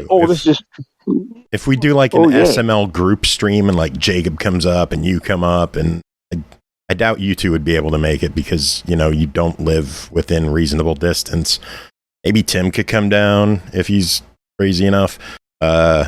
Just like have shifts and take turns, but there's no way in hell could I do a 24-hour one myself. I need naps. And then what double blows my mind is folks who could do board game 24-hour streams. That just sounds like torture. Because, like, I love board games, but they take a little extra out of you. You don't have the digital stimulation to keep you, just keep your eyes kind of blurring a little bit longer. Yeah. So each time you have to learn a new board game, you're like, oh, God. I could if I didn't have a job. That's about the only way I could do it. Chris, what happened? What's the craziest thing that happened with your streaming? Anything? Crazy stuff tends to not happen in my stream because it's so kind of chill mood. But I will say recently that something that's just kind of a bummer was that very close to the end of my recent playthrough of Donkey Kong Country 3, which is not a game I have expressed very much joy in streaming. It's part of the top 100, so I have to play it. And I did, in fact, beat it, so that I consider that a grand victory on my part. However, it's not my favorite, and I started streaming, and I was so sour about because towards the end of the game, they throw in these gimmick levels that are so, ugh. And I was just sitting there just, complaining about playing this game and stuff. And then about an hour and a half in, the first viewer came in and told me that my mic was muted. Oh, no. Here I was playing this super hard game, and it wasn't even coming through. So because I'm planning on making the top 100, editing them down and making YouTube stuff out of it. I plan on redubbing my complaints for that section. So that's something that's going to come out of it. I can match you on that one. Maybe one up it a little bit. I went 40 minutes into an interview with my mic not recording. What? No. I went back. That's horrible. Re-edited. And re-recorded myself asking questions. I couldn't for the life of you tell you which episode it was, but if you listen, you could probably find out. Because it's a bunch of people talking and then just me talking, going oh, well, tell us about this, and then talking again. I mean, oh, man. At the very least, you got the other person talking. Yeah. Because if you would have missed their stuff too. You could always make it a fun recording like this, that episode where that guy was talking to himself. There's always something that you can do with it. But, like I said, that it was kind of, it made me sad because it was wow, that's how long I was playing this game with nobody watching, with just 0 people in there to even tell me that my mic was off, because I can't monitor my own microphone without like having it be as loud as the game and on a slight delay, so it's kind of like hearing yourself on the telephone. That's why I start every stream with a song, and I'll crank it up, and then I'll pause my stream, or I'll pause the music while the stream's going, and I'll listen if the stream is playing music. And if it's playing music, I'll unpause the music and keep going. I check. I mean, normally I would just wait for somebody to get in there, and then I would start the stream. But, you know, after a while, you just are like, well, either I'm going to sit here and look at the attract mode all day, or I'm going to play this gosh darn video game. Yeah. Well, speaking of playing video games, we should probably get back to the reviews, because we're not even halfway through. Yikes. Hey, before you start with that tone, you were the one who decided to have an aside this time, okay? Yeah, for like 5 minutes. That's not how that works, and you know it. I know. Asides are asides. No predictability, baby. I got to drop off for the rest of the show. All right, Brooke, do you have any final words before we let you go? Hug your rabbits close tonight, folks. That's all I got to say. These moments are precious. No, I didn't have anything. I'm sorry, y'all. Hope y'all have a good 4th if you celebrate. Night. Have a good evening. See you later. Next up, Valthirian Arc High School Story 2, developed by Agate International, published by PQube, released June 22nd on Xbox One, Series X and S, Switch, PS4, PS5, and PC for $19.99. Not all heroes are born, many are forged by the finest hero school. Yours. Take command of the faculty, nurture a unique and ever-growing roster of students, and earn your place among the most prestigious schools in the world of Valthiria. Pernell, tell us about your time with Valthirian Arc Hero School Story 2. So this game essentially boils down to a sort of sim management game with some light RPG elements, which proved to be fairly entertaining for me. The way the game progresses is that you have a calendar system that consists of the seasons, but with each season being represented by 4 months. And each month is one string of events. So let's say, for example, for the first month of fall, you go in and you decide what you want to do with your students and stuff like that. But I'll talk about what those decisions actually are. But the game is broken down by that. You choose all the decisions, you make them, you set it, you move on to the next month, and then boom. That's 3 more to go before the season is over. Now, what is actually the thing that you're actually doing during each respective month? Well, you are managing an academy you have students that come into your school. Initially, you have a whopping 1 student. I don't know how this school even managed to get off the ground in this capacity, but I digress. You have 1 student, and you have to determine what their course load will be, and also how you want to construct facilities on the campus. Course load determines, special attacks that a character can learn, and also their stat growth as they level up. You set them up to take a class, and then for each month that they're enrolled in the class, they'll burn a certain amount of stamina, and they'll gain some bits of, stat points depending on what class they're taking, and also if there are any supporting structures that you've built on campus to give them additional stats. Once they've met the stat gain criteria for the class, they're considered as having passed the class. And then they will gain a new skill, and you can take on another class that's more advanced than that. You'll be basically going through the process where, in the case, some classes will take longer than others to complete. And if you end up burning out over the course of too many months where you're still taking the class, you have to make sure the student can get some rest to get their stamina back. So that's how managing students goes in the general sense. As far as campus goes, you have money and you have something called arc stones. Money can be earned by certain buildings you can construct, certain research you construct, and something else I'll mention later because it's kind of funny to mention it later. And then arc stones is another currency that you generally get from rewards from various errands, or mission requests like treasure chests and the like.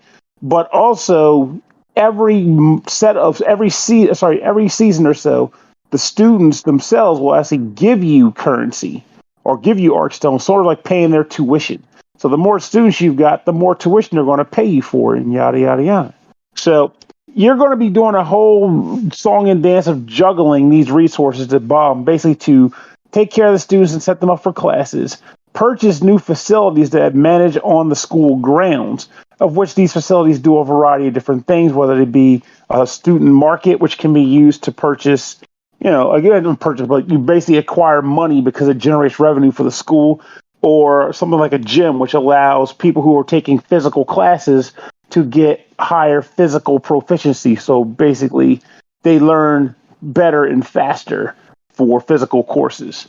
There's also versions for the other things too, being Divine, Magic, and Arcstone. If you are using the buildings, they have a general upkeep cost on the Arcstone as well. So not just to build them, but also to keep them running. There's a default one, but if you want to make the building run better, you can spend more Arcstone to make it perform more efficiently. For example, normal efficiency on the Wizarding Arena, which is good for building up magic stats, you get plus 10 magic proficiency. But if you bump it up to high, you pretty much, at the cost of like 2.5 times the cost of Arcstone per month, you get 15 instead of 10 magic proficiency. So if you're in a real rush, you can do that. But you can also deactivate, lessen the efficiency of buildings too, if you want to save the cost of the upkeep. So, for example, you might have a student who's not taking, none of your students at the time might be taking magic courses. So why the hell are you funding the magic department? They can do without. Yeah, real colleges don't work that way, but this isn't a real college. This is Valthirian, whatever you pronounce it as, school of magic arts and fine wizarding and physicality, punch and stuff, whatever. So it's kind of fun to kind of figure out, okay, what buildings are needed right now, what buildings can be deactivated right now, and kind of balance that around to make the most of your money. Now, if it was just doing that on the school grounds, there wouldn't be a whole lot to the game, because generally you can get through that kind of stuff fairly quickly. But you can also do things regarding research, where you can set up research projects for your school to look into various aspects of the school, whether you improve the buildings you can construct, or to get more proficiencies in battle, such as basically, let's say you want to get, more battle proficiency for your stats, or you want to increase the limit of your proficiencies and stats for battle. Well, you want to take on research in physical studies or magic studies, for example. Or you might want to increase the efficiency of buildings, so you'll be doing that. And then lastly, the academy itself, you can increase the amount of gold that you can build up, or Arcstone you can build up, or the amount of projects you can research at one time. So you'll be spending points on doing those things too. So again, it would seem simple there, but it's really not, because there's a whole lot more to it than that too. Because there's also errands you can run, errands being things you can do for, actually I should talk about that after the next thing, because they tie into that. So let's say you're done a month. You're ready to move on to the next month. Now, if you have stamina remaining for your students, you can actually take on quests as well. A quest is you going out into the world with a group of your students to fulfill a number of requests, depending on the quests that are available. For example, you might be asked to kill a certain number of slimes. Okay, that's fine. You choose the region that the quest is set up for. You choose the students you want to go, and they will plop you down in a location on the map, or one of the regions that you've unlocked. And at that point, you're running around, you're trying to find treasure chests, and you're getting into battles with monsters in order to either A, get money for defeating them, or fulfill the quest obligations. And this is where the actual RPG elements kick in, because once you get into a battle, you have an actual semi-traditional RPG battle. All the characters you have in your party, up to 3, have HP stats and a collective group of SP stats, each character bringing their own portion to the team. So monsters attack, and you attack on a set-up timeline of events. So you might have 2 of your attacks, and both the enemies get to go, or you might get 3 attacks, and the enemy gets to go. And by default, you'll do a bit of damage, not a ton, but each enemy's life bar has shields affixed to it on the side. It could be 1 shield, it could be 3 shields or so, and each shield will have one of the symbols associated with one of the types of damage or schools. So, for example, swords for fighter type attacks, wands for mage type attacks, wings for divine or clerical type attacks, and then Arcstone for Arcstone type attacks. And if you hit the enemy with one of those type of attacks, well, you'll chip away at the shield. And if you manage to get all the shields to go away, then for one turn, the enemy will be stunned and they'll take a lot more damage. That's pretty much where you bring the heat and take enemies down the street. So it's kind of nice to just go through that, because it's a little bit of an addictive battle process. You just knock them out, get the gold, knock them out, get the gold, and you're just balancing your attacks out. Though the downside to it in its own weird way is that due to how that system works and the fact that you can choose at any time which student does which attack turn, it's less about making the most of your students and more about, okay, just have an attack, have one of each attack type in your party at a time. Sans one, since there's 4 attack types and 3 party members. So that's fine. If you find yourself feeling a little bit overwhelmed, like you might be about to die in a mission, there are camps littered about the area sometimes, where if you find one, you can choose to rest up, get all your HP and your SP back, SP being for special skills. But at the same time, enemies that you defeated will be respawned on the map. Worth noting, though, is that if you have a quest condition that requires you to beat a certain number of enemies, that does not reset. So I feel like it's almost like something you can do to be cheesy. You can just rest as much as you want, as long as you're okay with not having to dodge certain enemies or whatever, if you feel like you have to. So that's pretty much how questing works. As you pretty much complete that, you'll come back to school with a reduced stamina, but you'll have rewards based on if you succeed or fail at the quest. But then the last thing about that is there is a sort of diplomacy angle involved in this game too, because each of the regions belongs to a different kingdom, and the kingdoms have, I guess, relations with your school. And for whatever reason, these locations can have, I guess, monster strikes or monster spikes, in which case the game refers to them as difficulty spikes. And in order to get the difficulty for regions back down and more manageable, you want to do well by the students of that particular district's, I guess, youth. You also might have to do some diplomacy measures where you essentially bribe the rulers of the kingdoms to go easier on you in the kingdoms, basically send guards out to kill more of the monsters so that they're not beating up on your students so much. So it becomes a little bit hard to deal with initially because it's kind of hard to get Arcstone, and a lot of those quests require Arcstone. And then the other thing, of course, being errands you can run where you can send a certain number of students at a certain period of time to different kingdoms to fulfill requests that they ask for, with the reward being, I guess, more money or Arcstone, and then sometimes a reduced challenge in a region, but potentially an increased challenge in another region because the errand might have pissed off another countryman, whereas you're making one countryman happy by placating their needs. So the thing that I found hilarious about this, and I swear I'll stop talking, this might have been longer than you wanted, is the fact that I was struggling for a bit with getting Arcstone and money. I was making by just fine, but I was never getting enough to really make a dent in some of the requests I wanted to fulfill. And then I realized something way too late in the game, and that is this game has achievements. So think of, like, if this was on, I'm reviewing it on the Switch, but if it was on the Xbox, you'd be seeing the little diamond icon pop up. Boom, you got an achievement for doing this thing. However, this is one of those games I like where the achievements give you things in the game. More games should do that. I advocate for that forever and a day, but I digress. The things they give you in this game can be money and Arcstone, the very things I need to expedite my process of building up my school. And after discovering that, I realized I had like 1,500 Arcstone in the kitty just waiting to be plucked and spent on things. So suddenly my progression just ramped up. But just something to note that you don't want to sleep on, going in and fulfilling those requests or fulfilling those achievements and then claiming the rewards for them. Because I just assumed it was a bunch of a checklist with something that I could just ignore. So now I'm happy with it. So the game itself is actually pretty cool. I would say the only downsides I can think of, in which case one of them is more of a major annoyance than a problem. The first thing being, I feel like graphically this game, I'm not much of a graphics stickler typically, but some people are, and I want to note that the graphics in this game, you might find yourself playing it and going, man, they could have done better with this on the Switch. It's strangely grainy. I wish it weren't, but it's not a fun detractor, it's a visual detractor. So worth noting. And the other thing, the actual annoyance, is the fact that I don't know what triggers this or why it happens, but when I'm scheduling my students for classes or checking my student info, which is the equivalent of choosing their stats or checking if they got promoted to another class level or not, I occasionally end up with a bubble for a non-existent student.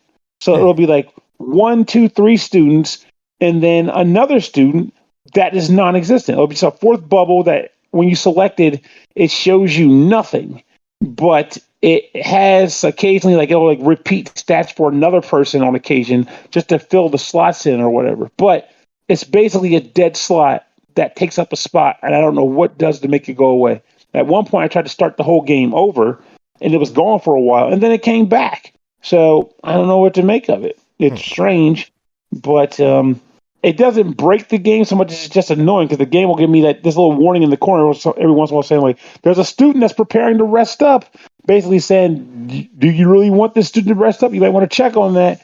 But it's just the fake student. It's not the real student. So it's annoying. If there's a thing that they know about, please fix it. But other than that, that's your turn. All right, it's $20. What are your thoughts? I think it's a solid try in that case. I mean, it is more sim than RPG, but it's a good sim. I like the management of it. I got used to the button placements and what the things that they did.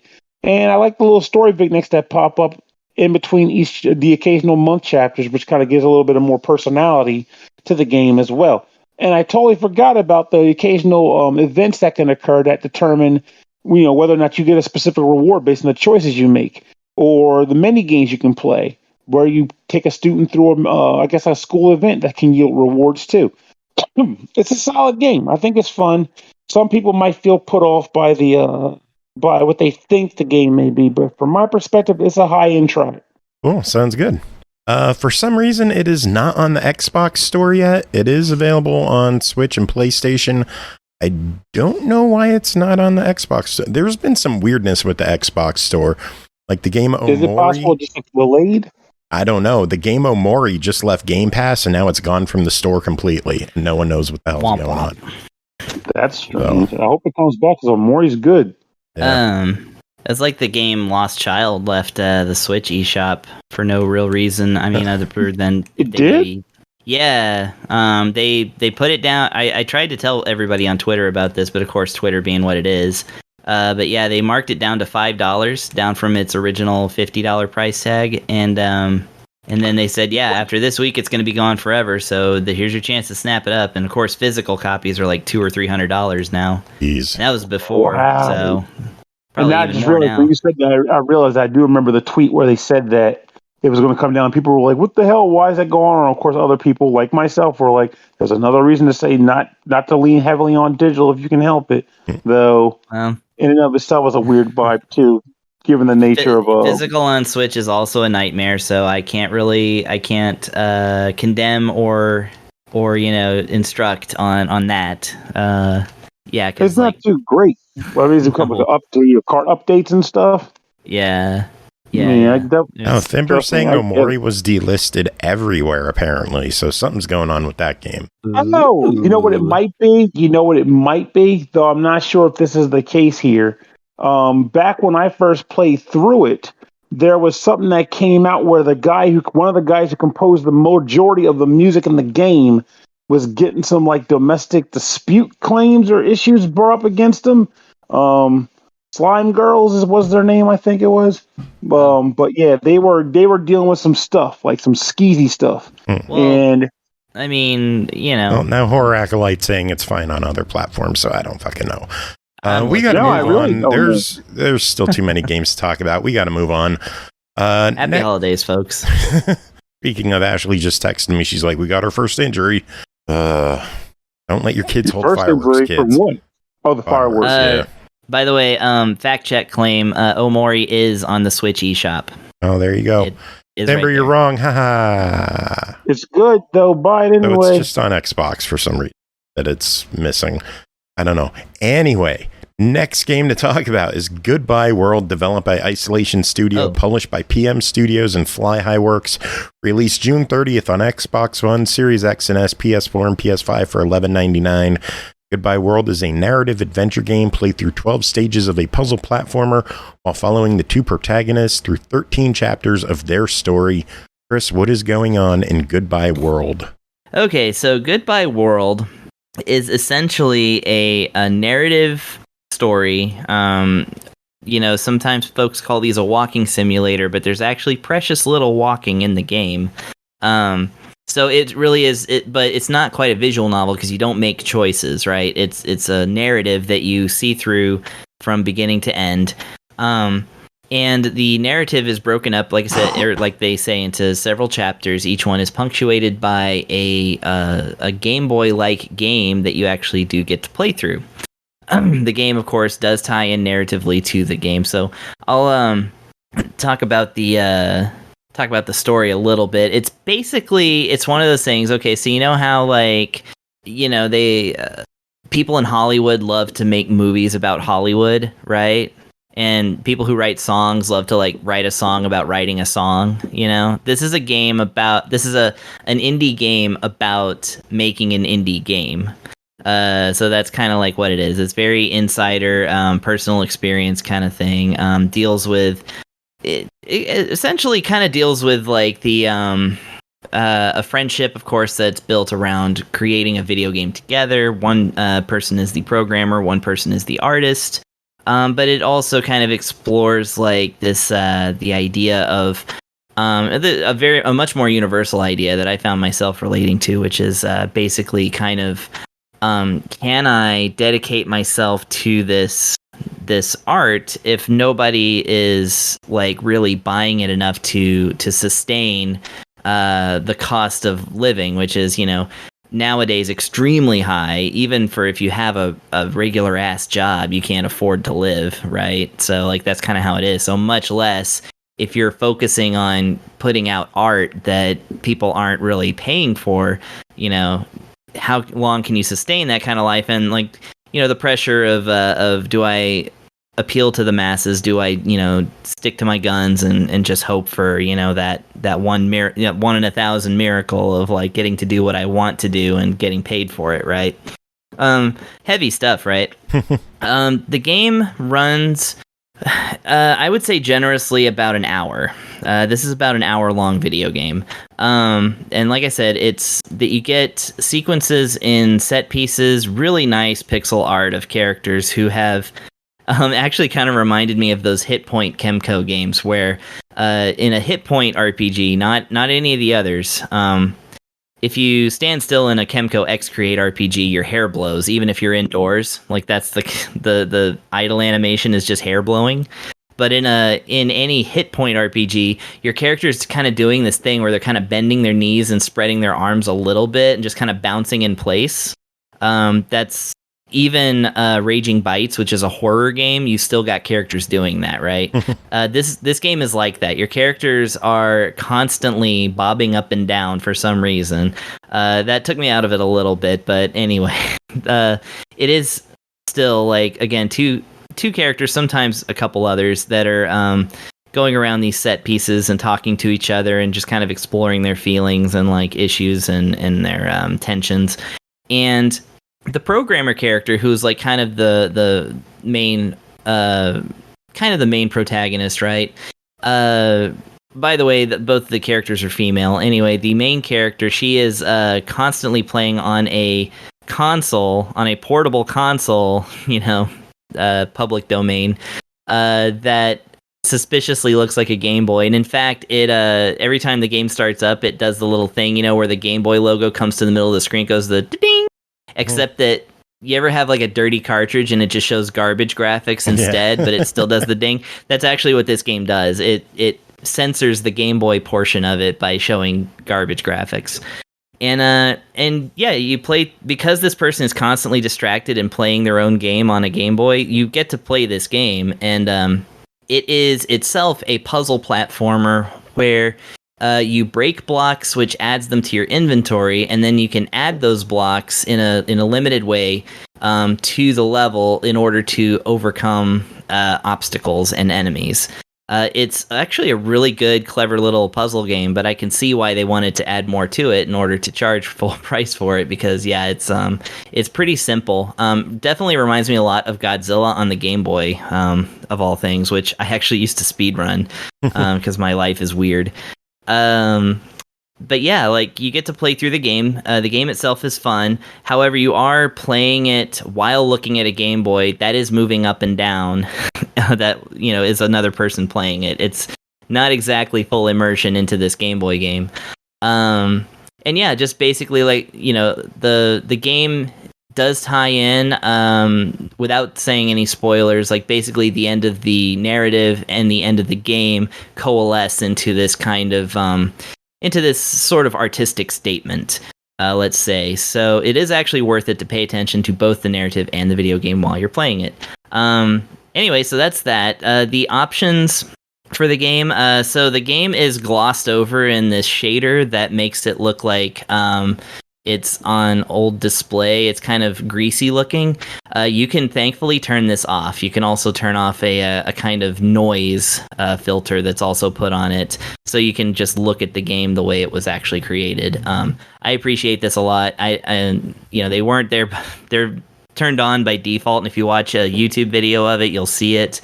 It's not attractive. I don't like old school shaders because I didn't live through 3 world wars to look at games the way they looked like on my tiny 20-inch Symphonic back in 1986.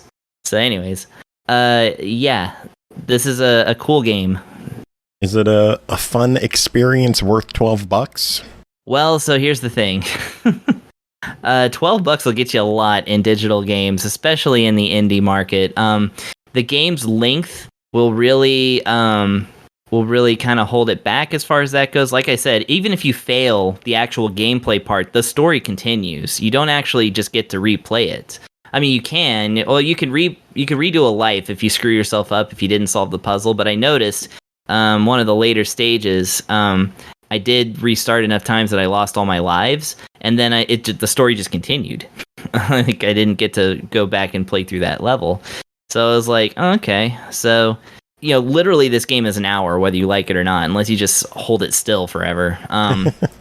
So it usually, if a game is that short, I look for intensity. Did this game really give me like an intense, thought-provoking story and process of things? I would say that it's clever. It is emotional. It's definitely the person who wrote it going through some stuff, and I definitely relate to it. For that reason, I'm very glad I played it, and I would pay $12 for this. But yeah, if you're looking for something with, any amount more gameplay or length of story or anything like that, like there are a lot of different directions you can go in. For that reason alone, I have to give it a try it. However, I will say this is a quality bit of game. Like I said, that'll give you something to chew on for an afternoon. So that's pretty cool. Cool. All right, next up is SOULVARS, developed by Ginolabo, published by Shueisha Games, released June 27th on Xbox One, Series X and S, Switch, PS4, PS5, and PC for $16.99. Get ready to ignite your soul. SOULVARS is a pixel art turn-based deck-building RPG inspired by classic JRPGs with a modern twist. Unravel a dark conspiracy as your party of soul bearers faces off against the invading dominators in dynamic, action-packed battles. Pernell, what is going on in SOULVARS? I have no idea. In fact, I go so far as to say that what you just explained told me more about the game I've been playing than what the game I've been playing tells me. So I'm not giving you squat about the narrative because I got nothing for you. But with that said, what I do have for you is the concept of the game itself in a way that surprisingly is still fun to play. I've been actively enjoying it despite having no idea what the narrative is. Like, to give you some general context, my idea of the game is that I'm a redhead kid named Yakumo who is battling monsters or aliens that are attacking the city, along with other people who are also agents of the same organization I'm in. That's what I got. But how am I fighting them? That's the cool part. So the game consists of a world map, and that world map is you just clicking from node to node, and the nodes represent locations, and that's where general missions can take place or what you need to do to accomplish goals. Once you select one, you'll get teleported down into the area itself. And the stages or dungeons or areas, wherever you want to call them, are composed of squares that you click from one to the next, like set pieces. So, for example, you might click and you start off on one square. You push left, you go to the next square. The game will show you what directions you can go from there. You push up, down, whatever. You can continue to go to different nodes. And there's a map telling you how many nodes you have access to from where you're standing. Every once in a while, you'll come across treasure chests or people you can talk to, and you scroll between those entities with the left and right bumper buttons. Every other time, or other times, you'll come across active combat. And when the combat takes place, that's when the game becomes legitimately cool. So battle at first glance might seem a little confusing, but the way it works is your characters have, I guess, cards. The cards represent different types of attacks, like sword, or earth, or fire, or kick, or punch, a variety of different things. And these different cards, both in quantity and sets, are determined by the equipment you put on. So if you equip a sword like the Titan Hammer, it might have 3 hammer attacks, 1 earth attack, and like a rage attack for buffing yourself, something like that. And that determines what ends up in your deck when you're playing the game or doing battles. Now, initially, you could only choose one of the attacks that you try that shows up in your wheel to start. However, if you manage to hit the enemy's weakness, you will gain the ability to select 2 different attacks on the next round. And subsequently, each time you do another weakness hit, you'll get up to like 5 that you can use or select in one round of combat. So initially, you're just like, okay, I'm going to use my punch and I'm going to use my hammer or whatever. And you're like, this feels good. But your specials, there's 2 types of specials in the game, and one of those is determined by what combination of attacks you use. So for one character, they might say use 2 spear attacks, and that gives them a special attack called Skewer, which does more damage and still works with the spear principle. So if it has a weakness for a monster, you still get to bump up your thing in another round. You'll be doing a lot of this in combat to get the upper hand on enemies. And as you get more party members, you'll realize that each party member has different specials that require different combinations of things, which will determine what sorts of equipment you want to give them, of which each equipment item can also be buffed or modified with different mods that give them either additional cards they can have pulled in their inventory or, like different stats that might increase for them and what have you. It's a lot of fun to mess around with, to be perfectly honest with you. I like it quite a bit. And then there's also an equipment item they get that is sort of like an Esper in that sense, where when you equip it and you do combat with monsters, you'll get like a soul increase. There's like a percentage number. Quite frankly, I couldn't even tell you how it comes, aside from just being considered as general experience points. I could not tell you how it increases because I feel like there's like a modifier that makes it go faster or slower too. But what I do know is that as it increases, similar to how Espers worked in Final Fantasy VI, you'll gain access to more abilities or stat increases. You have to spend a currency in the game to unlock those things once you gain access to them. But it still makes it kind of cool to say, I'm going to equip this thing, I'm going to equip Ifrit, and Ifrit will allow me to get like Blaze Soul at 40% soul capacity or soul compatibility. And I'll get 2 attack bonuses at 50% compatibility and whatnot. And of course, you can swap them around with the different characters too. So maybe you might get enough in one character, you want to switch them to get something else from another list or whatever. But it's fun to customize and tweak those things. I frankly enjoy the music in the games. Great music. I enjoy just jumping from node to node. I enjoy buying things at the stores when you come across stores. I enjoy finding items and seeing what they do. This game hits all the right notes. I'm not going to say I didn't expect it because I actually was going to buy it before the review came through. Yeah, I know you hate when I say it, but it's true. I was going to buy it, but I was glad I didn't have to. But I ended up really liking the game for that. I just wish I really knew what was going on because there's even a cool bit of stuff going on with this game. And there's even a combat mechanic that I didn't even mention, being a sort of like limit break, I guess I can call it. So when characters reach a certain like hit point threshold in combat, they gain access to a special ability, and it's different for each character. The main character, for example, becomes this weird monster thing who gets increased stats. And he has access to a special ultra attack, which if he uses it, it reverts him back to his original self. But otherwise, he can beat the crap out of monsters in combat when he's pretty much on the ropes or at his wit's end. The weird thing about that, though, for all the characters, is that once you've used that attack or ability, you have to wait a certain number of real-time hours to do it again. It's a very odd mechanic. And there's also a clock that's persistently running in the corner. And I'm not going to lie, I have no idea what the purpose of that clock is. It's kind of scary. It just looms there, making me go, what am I doing? Is this going to determine what the ending is going to be like? If I don't get to the end within like 45 hours or 20 hours or something, it's going to say, oh, you fucked up. Now the portal's going to close and everyone's going to die. But it's just kind of there, mocking me. So Whether it matters or not, I don't know. I'm having fun playing the game regardless. Just want you to know that it's there. And the fact that those abilities have real-time cooldowns involved with them. Like I said, his thing, it says you can't use it for another it was like 2 hours and 30 minutes. I couldn't do it again. So I was like, well, shoot. And the funny part is, like, I kind of get that, because it's almost like saying, well, this is a really powerful thing, so rather than just let you lean on it, let yourself get beat to crap in boss battles and then just spam it.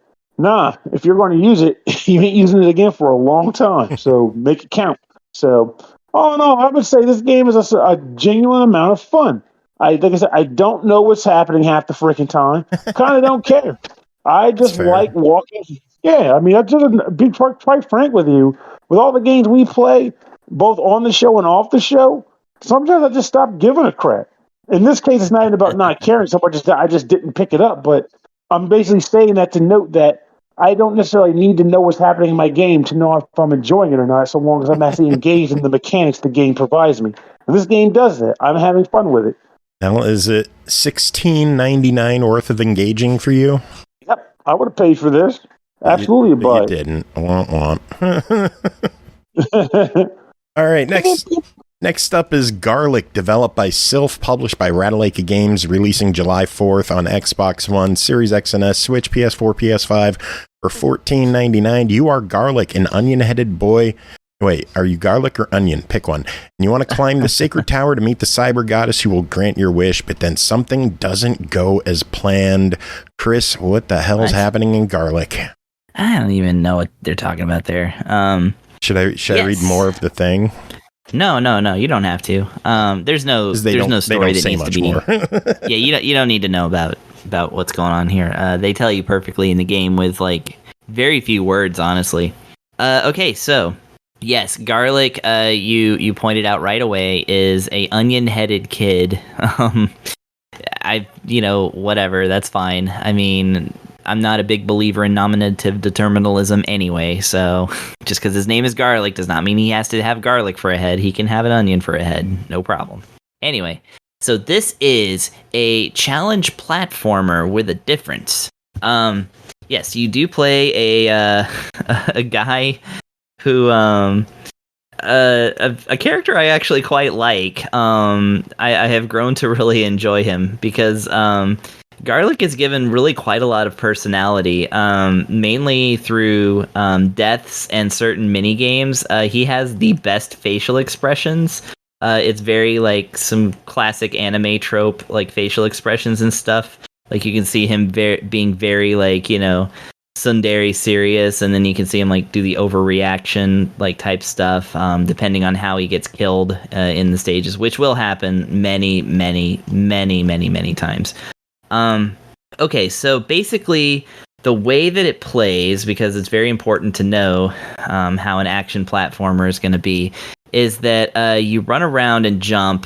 You can do these dash moves in any direction, well, in the 8 directions, right, that you can normally do things in. And if you slam into something, you can actually bounce off of it and kind of build up power that way. So if you like slam on the floor, you can then instantly slam up to the ceiling. If you slam to the floor, up to the ceiling, and then forward, you can get an extra long shot going that way. And you can bounce off of enemies, even if, and basically kind of juggle them, or bounce from enemy to enemy. All of these will be used in the actual platforming. Now, all of this reminds me of a game, a really hidden gem that, I mean, if you missed it, you missed it, because sorry to say you can't get it anymore, but Ninja Smasher.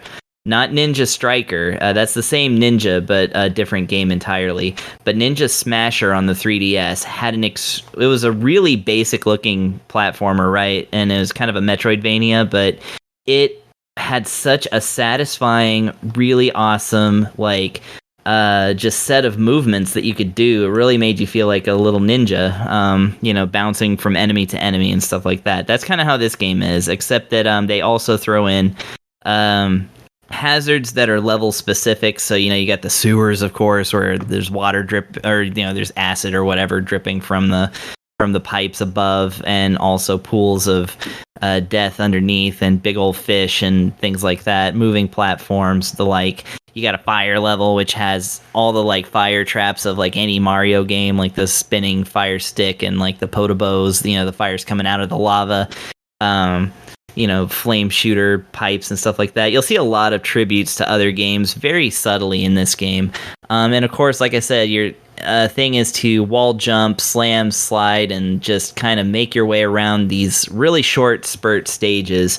When you get to a checkpoint, that checkpoint is there forever. So as soon as you pass, like even the smallest challenge, and pull up that flag on the next area, then you're good to go. So at no point does it become so frustrating that you're just like, I'm never going to get through all this, because, it's the way that you live and die is by your POW meter. So your POW meter, you can get hit once by low-level threats, and it will reduce your POW meter to nothing. And then if you are in safety for enough time, it comes back. It restores. So your life restores if you get hit like once or whatever. However, in that time, you can't slam, because slamming also uses the POW. So if you're in a spot where you need to be slamming, you can't be running into enemies. And then some hazards just instantly kill you in, again, increasingly comical ways. The presentation of the game is really cool. Your character is very well animated. They have a ton of frames of animation for like every like flip, slam, all this other stuff. You'll see your character like in all kinds of poses and stuff. Gameplay is silky smooth, not a hint of slowdown. Your character is just smoothly running through everything. It feels really good to play. There's different things like it's got that Mega Man X style wall hanging where you just kind of slowly slide down a wall if you're attached to it until you kind of jump off of it, and you can make your way up the side of it. Really cool stuff like that. The coloring of the game is interesting because everything is done in two-tone, and it's just like depending on the level will depend on what the colors are. So a color scheme might be essentially like purple and green, right? So like everything's kind of a shade of green, but everything in the background's like a shade of purple, and then certain enemies are differentiated by a purple ness. Really stylized that way. You'll never see or at least I haven't seen like a real full color screen at any point. Sorry, I'm getting like heartburn over here. Anyways, so that's not the best part. The best part is that between worlds, or at least once a world, you get a nice little diversion. Kind of a mini game. They are mini games, literally. And that's where like most of the comedy is. They are great and hilarious. So there's one, the first one, I don't mind spoiling for you. It's where you first meet the cyber princess or whatever. And of course, your garlic boy, or your onion boy rather, immediately falls in love with her, right?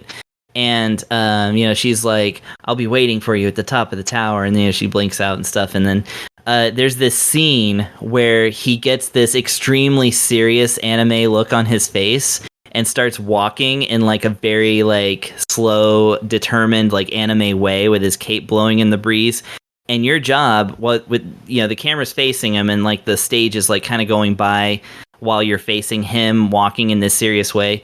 Your job is to move him left to right to avoid stepping in piles of shit and lit cigarettes that will burn him and make him look uncool.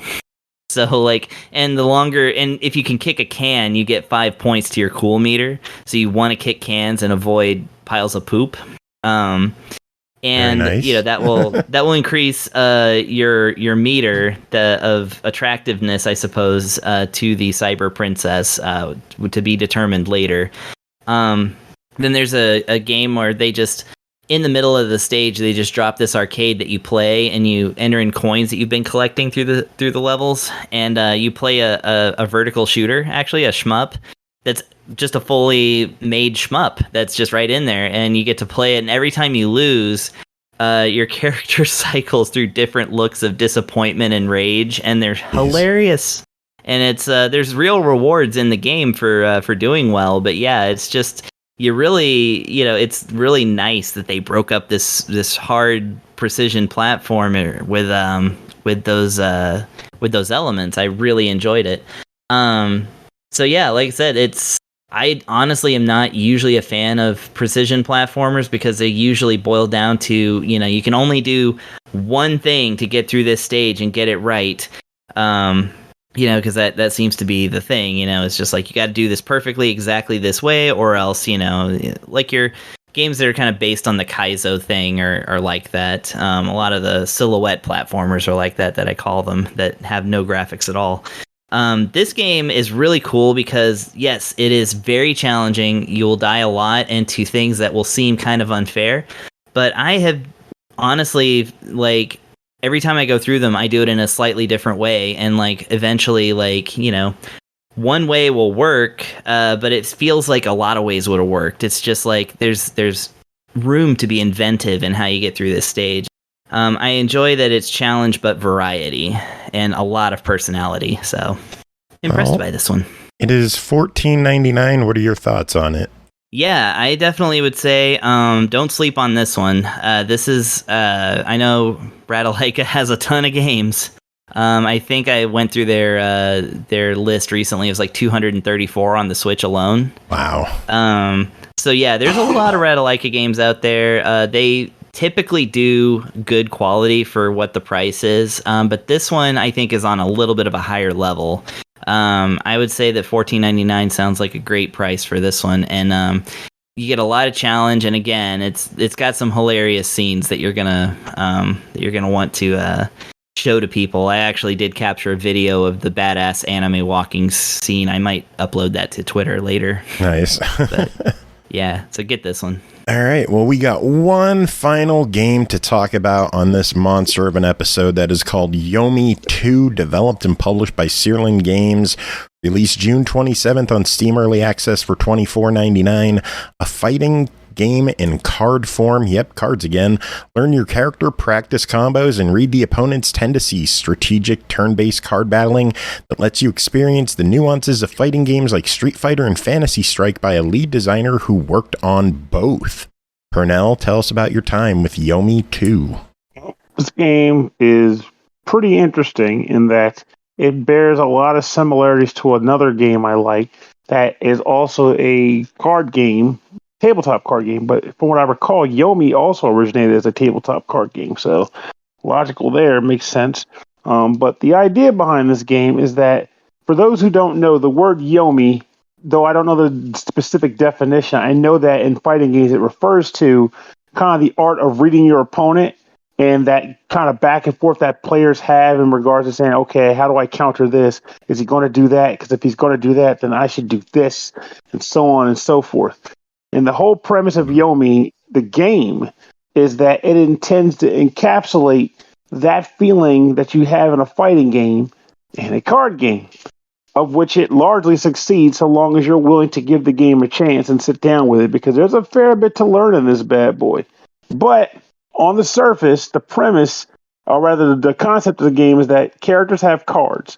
Those cards represent a variety of different attacks. Those attacks have initiatives too, like speed ratings. So, for example, you might have a card that says like low punch. Low punch might have a speed rating of like 10, because in normal fighting games, that's a pretty quick attack. You usually get those off when you want to push a guy off of you because they're kind of getting in your face, or you need to get and kind of give them a bit of a nut shot real fast. So you might select that card, and your opponent has to select a card as well to see how the two match up. This is called an opener. At this point, the game will evaluate which card would go first. So let's say, for example, the low punch goes first because it's got a higher number than whatever the other player uses. That would initiate the attack. However, if the opponent shows a low block card, then that means you can block the attack instead of taking the damage at all. And in some cases, you can counter the damage by almost sort of like punishing the character for attacking you with a quick attack when you were prepared with a block. If you use a projectile, though, they'll block it, but there's no repercussions for you. So it's like, okay, you think he's going to block, throw a projectile, because like in a fighting game, it doesn't matter. Also, if the person was going to block and you knew they were going to block, you could choose a throw card. The throw, like in a fighting game, would result in you grabbing them out of their block and throwing them and doing damage to them. And then I didn't even mention the fact that once an attack lands, The cards also have other symbols on them representing like the alphabet and like a link item. And what those represent is that if you land your opening attack and you have other cards in your deck that can be comboed into it to sort of make a combo string, you can link them up and pull off a series of them. Sometimes you can even land a series of normal attacks and finish it with a special move or a super move, even if you got one pulled in your hand at the time. You will spend a lot of time trying to make sense of this for different characters. And each character has their own respective play style, too. They are broken down into zoning, rushdowns, and grapplings. There's also a wild card for a guy who's just kind of more of like, his whole premise is that his damage is based on like the difference between the damage level between your card or the number of cards your opponent has and the number of cards you have. It's weird, but I wish I could think of a fighting game character equivalent that works that way. There's a character, for example, in this game whose play style is so that if you ever end up in a situation where her guard cards are in her discard pile, you take damage. Because the entire premise is that she's supposed to be a rushdown character, or rather a zoning character. She's supposed to just rush you and attack you constantly and block as rarely or sparingly as possible. So if you do block with her too many times and you're out of block cards, you take damage just for being in that situation. So be freaking careful. From what I got to play with it, and for the record, I stuck with the computer because I ain't playing humans. I suck enough at fighting games already. I just want to stick and mess around with what I got over here. I do think the idea behind this game is cool. Once you get used to things like the symbology and the different effects of the cards, because there's also effects that the cards have where you have to get used to understanding what it represents when they describe it to you. But the animations in the game are fun to see happen when the cards are fact. When a character uses like a special move, for example, you might see the character fire an arrow that turns into a dragon and makes like a nice blazing dragon sound, and you hear the opposing character take damage. It's kind of nice to see those things play out on the screen when special combos actually take effect. The card art is very vibrant, and if you feel as though you can't read a card for some reason, you can press the R1 button over the card, and they'll kind of blow it up for you so you can see what it's like. If you find yourself in a situation where you don't quite understand what type of character you're engaged with, who the opponent is, you're allowed to look at their, not their hand exactly, but you can press a button as you see what kind of cards they could have in some form. It's referred to as their discard pile, but you can see the kind of stuff that they could have played or could play on you in the future based on that imagery. I found myself really digging this game despite being very bad at it. Like I said, it feels a lot like BattleCon, though the thing that I miss about BattleCon that gave me a bit more of an edge over people just because I wasn't good, even if I wasn't good at fighting games, is the fact that that game also had spatial reasoning too, which means you had to move up and down a lane to ensure that the opponent's attack could or could not even reach you. That was something I used to mess around with people's heads quite a bit. In this game, you don't have that. So you're literally trying to gauge whether or not a person's going to use an attack, or what if an attack is used, what speed of the attack. Are they going to guard you? Are they going to throw a fireball? Or are they going to do a special effect? Or are they going to use their gem attack, which is another thing you can do during the match, which is like sort of like an ultimate move that you can do once per match. But I find it very entertaining. It's currently only in early access right now, which means there's still a fair bit to do with the game. But there's still already the starts of a career mode in here. There is a training dummy so you can mess around and kind of get used to setting up good combos, of course, which there's a bit of work to be done there because you're not just trying to figure out what combos you have, but also work out ways to make it so that the cards you need for the combo come up when you need them. So it's good to have training for that. But yeah, this game, this is good. This is very good. And quite frankly, it makes me kind of sad that I never played Yomi 1 despite seeing it at the store. Well, now you could pick that one up. Well, I don't need to. I got Yomi 2. I mean, they're different games. But this one's 25. What are your thoughts on it? Easy buy. If you like fighting games, or at least the concept that falls behind fighting games, I'd recommend it to you as well, because this is like that ideology in a new format. You might find yourself becoming a fan of it that you didn't realize you would become. So I'd wholeheartedly recommend this game as a buy. Cool. Sounds good. It is good. And good for you. Yay, we're finished. I don't know if you get that put to the face there. That is the end of this episode. We made it through. Hey, I mean, I talked about 7 games, so... Yeah, how many games total were on here? 9. officially. 9, 14 yeah, if you count. 9 reviews. 14 if you count Chris. Chris was on the Yeah, tail. so music this episode, I did a search in my computer for the word world, since we talked about Goodbye World, and I have a coin flip for you two. I'll let you two decide which one we go with. Secret of Mana on the Day the World Changed, or Super Mario World 9-inch Super Mushrooms. These are Secret of both Mana. covers, right? They're both from OCR. One is from Christian Pacaud and Kunal, and the other is from Blind and Chimpzilla. The one from Blind. So, all right, 9-inch Super Mushrooms. We're going with that. They want to have any final words to end the show? Oh, wait, so basically Chris and I both chose the same track despite going at it from different for different reasons. Well, Chris No, didn't we say chose- anything. I said Yes, he Secret did. of Mana, Oh, but I did think you? somebody else was talking. Yeah. Oh, well then I'll flip it. The good old. No, it's fine. No, I want the coin flip. This is democratic, Chris. We have to do it. We're flipping the gears coaster. It's been a while since we did this, but heads All right, is cool. Christian Pacaud. Tails is Blind. All right. Dun dun dun. We got heads. We're going with Secret of Mana. There we go. Yep. Yeah. Anyone have any Democracy final words to end the show? Suck it, Super Mario World enjoyers.